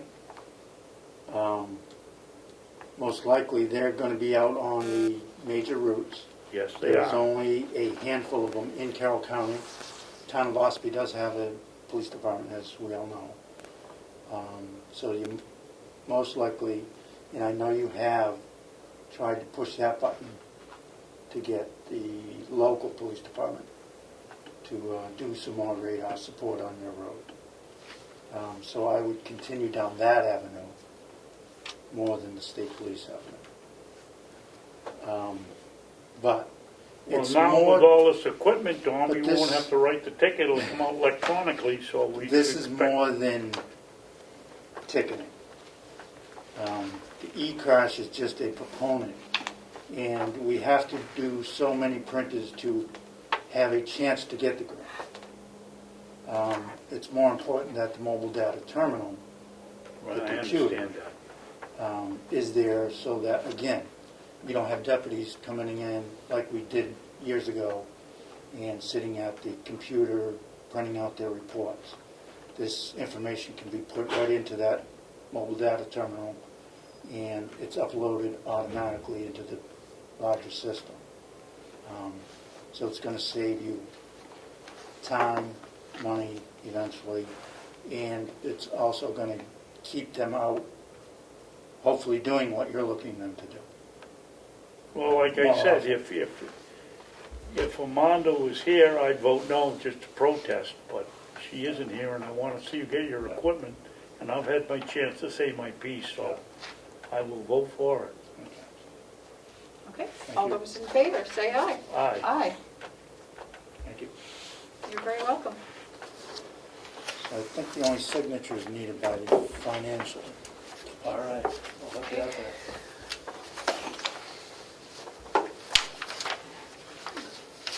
Everything else going fine in your department, Donna? So far, so good. Yeah, Good. we're dodging some close calls with the COVID, but keep that. I know, it's, It's all around. Yeah. Madam Chair, if I Yes. could be permitted to speak yes, you may. again. Ed Comeau, off camera. About the grant review process, the signature on that grant. The sheriff just said that the finance officer is supposed to sign it. I think you, being the authority here, should be making a vote to allow him to sign it. Uh-huh. Even though you voted to accept it, you didn't give anybody, you shouldn't be giving your authority to anybody to do anything. But if you do that with a vote, I believe that's okay. Okay. Then I'll make a motion that we allow the CFO to sign the grant application. Discussion? Second? Oh, you got a second it first. Oh, second? Okay. For discussion? Go ahead. I don't have any, I'm ready to vote. Go I'm ahead. just training you for next term. I need more than that. Okay. All those in favor, say aye. Aye. Aye. That's a good point, because I would do that every time. Yeah. that was done for me Yeah, on a certain grant. yeah. I tried to put a bill in to stop that from happening, but they didn't like it. Oh, I don't Tom, think- did we sign that, we signed a 2-year contract that last, or was it 1 The year? union contract? 2 Yeah, years, yes. 2 years, wasn't it? Yep. So when do you think that the new crowd should start? I'm sure you will see them sooner this time, probably late spring. Because you're gonna have two new commissioners that haven't dealt with the union contract. I know it was my first one, and I was really amazed at what went on in it, and I'm sure they're going to be too. Yep. Does the union actually have an attorney that they use to do the negotiations? Do we have what, Ed? Does the union provide their side with an attorney when they negotiate? It's capable to, and it has in the past on some occasions, but mostly they send a representative most of the time. I just didn't want to see the county, the new commissioners, have no legal consultation, and then, the union has it. I just didn't know that. Well, we're way ahead of the game. Instead of me, you're gonna have two new ones. They're both lawyers, so that'll help. Now, lawyers are very specialized, Yeah. so not all lawyers do negotiations. Okay, is there any other business to be brought forward? No. No. Okay, I'll make a motion, we adjourn. I will second. All those in favor say aye. No discussion? No discussion. Okay. It's 2 o'clock. 2:05 p.m. Aye. Let's get out of here.